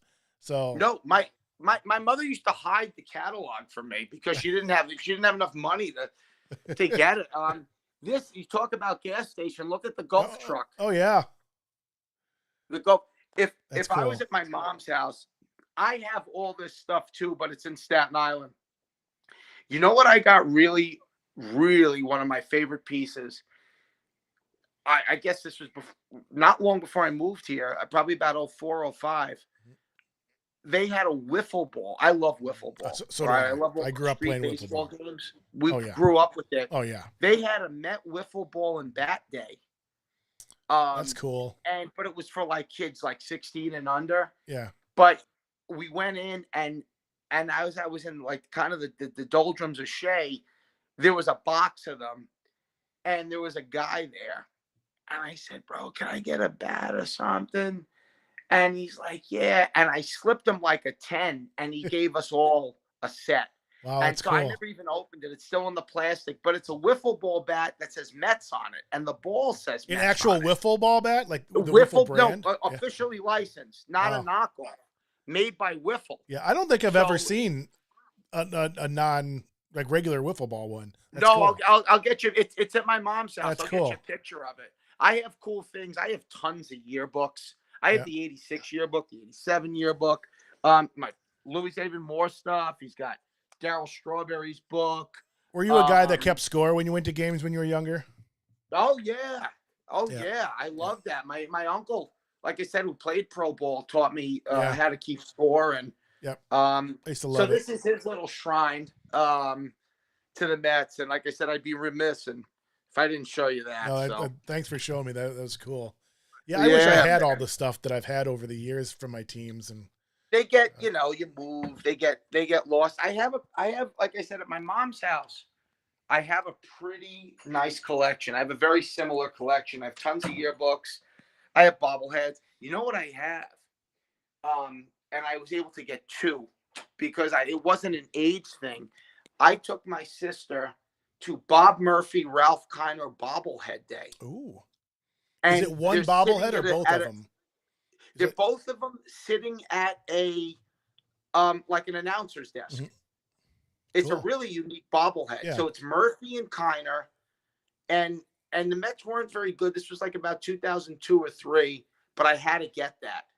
That's cool. So I got so I was able to get that bobblehead. Actually, my sister has one. It's like, and I have one, and that's a really cool little piece of memo. Yeah. So. Yeah, I one of the, I don't know, I said, there's sort of random knickknacks that I always love. I remember I still think it's at my parents' house. I have a little baby Mr. Potato Head. Oh, with cool. a Cubs hat with a Cubs thing on it. It's like the baby of the family, and it's a Cubs thing. But I mean, I have so many of those, or have had so many of them. Stuff. I love like stuff you said. Like I mean, the thing is about an autograph, and unless you really get it in kind of an intimate setting, I mean, you can buy them, you can do this, but those little things are actually harder to come by because they come and then they're gone. Yeah. You'd have to, search for it. One thing LA has is a ton of antique shops. I guess because people are always like gaining and losing fortunes here. And we have in Sherman Oaks, we have really two cool ones. I found this at an antique shop about I don't know, maybe 2 months ago. And I love hockey and I love Olympic hockey. Yeah. And this is from like the 2002 Olympics. Look at this little Oh, wow. bobblehead That's Olympic cool. hockey guy I got. That's awesome. And it's in perfect shape. This was like $8. That's cool. And it was like an issue. You know, like a Bank of America. Yeah. You probably, maybe you opened up an account. Right, got it or right. something. And it's, I mean, it doesn't have a scratch on it. It's 20 years old and it was like $8. Yep. You know, so that's really, that's a really cool little side one there. But those little things are just so cool to have, you know. Cool stuff. I still think I have lots of different shot glasses, brown shot glasses, Indians, Cubs shot glasses. Absolutely. Things like that. that. I can take you downstairs. We got mugs. We got Met mugs and shot glasses. And all that Very kind cool. of stuff. Yeah, all right, brother. This was so much fun. We gotta say goodbye now. I don't like it. Well, stay on because I'm gonna do our little closing thing and we can chat a little bit afterwards. But good. I mean, this was awesome, Andy. This was perfect. This was so great to. I knew it would be. Yeah, I did too. I mean, we now officially have the record for longest episode. Is that right? Which I actually thought, because I've kind of honed down things with the lineups and stuff, I actually thought this was gonna be the shortest one. And then I remembered, you and I can both chat, so it's like, yes, we can. Yes, we can. And I didn't even care. We could have gone 5 hours. I didn't care. Absolutely. We have to do it again. Oh, definitely. We'll definitely do a Giants episode. We'll definitely do an Islanders one for sure.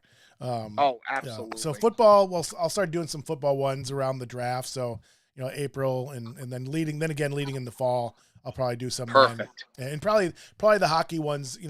October next year or maybe September going into season next year. Perfect. Perfect. And there'll be some one-off ones too. We might do sports ones in general that maybe you can come out as a guest or whatever. So we'll figure it out. Brother. I'd love to, man. Yeah. I'd love to, brother. All right, I'd love to. This has been great. Yeah, do your thing. I'll hang out for a minute. Let me just get the music going here, and we'll say goodnight. So sorry we kept all of you. If everybody's even listening, I don't really care. I will cut up this show and put our lineup out separately and the Mount Rushmore. I probably won't do the greatest Met of all time because it was too simple. But yeah, I'll cut out and take some segments out stuff. I may take that first, 15, 20 minutes when we were just shooting the shit in the beginning because it was just funny and it was fun and it was great. Awesome. But so thank you, my brother. So great seeing you. Thank you, my brother. This was amazing. I will see you on the other side of this. Sounds great. All right, thanks, pal. Be good.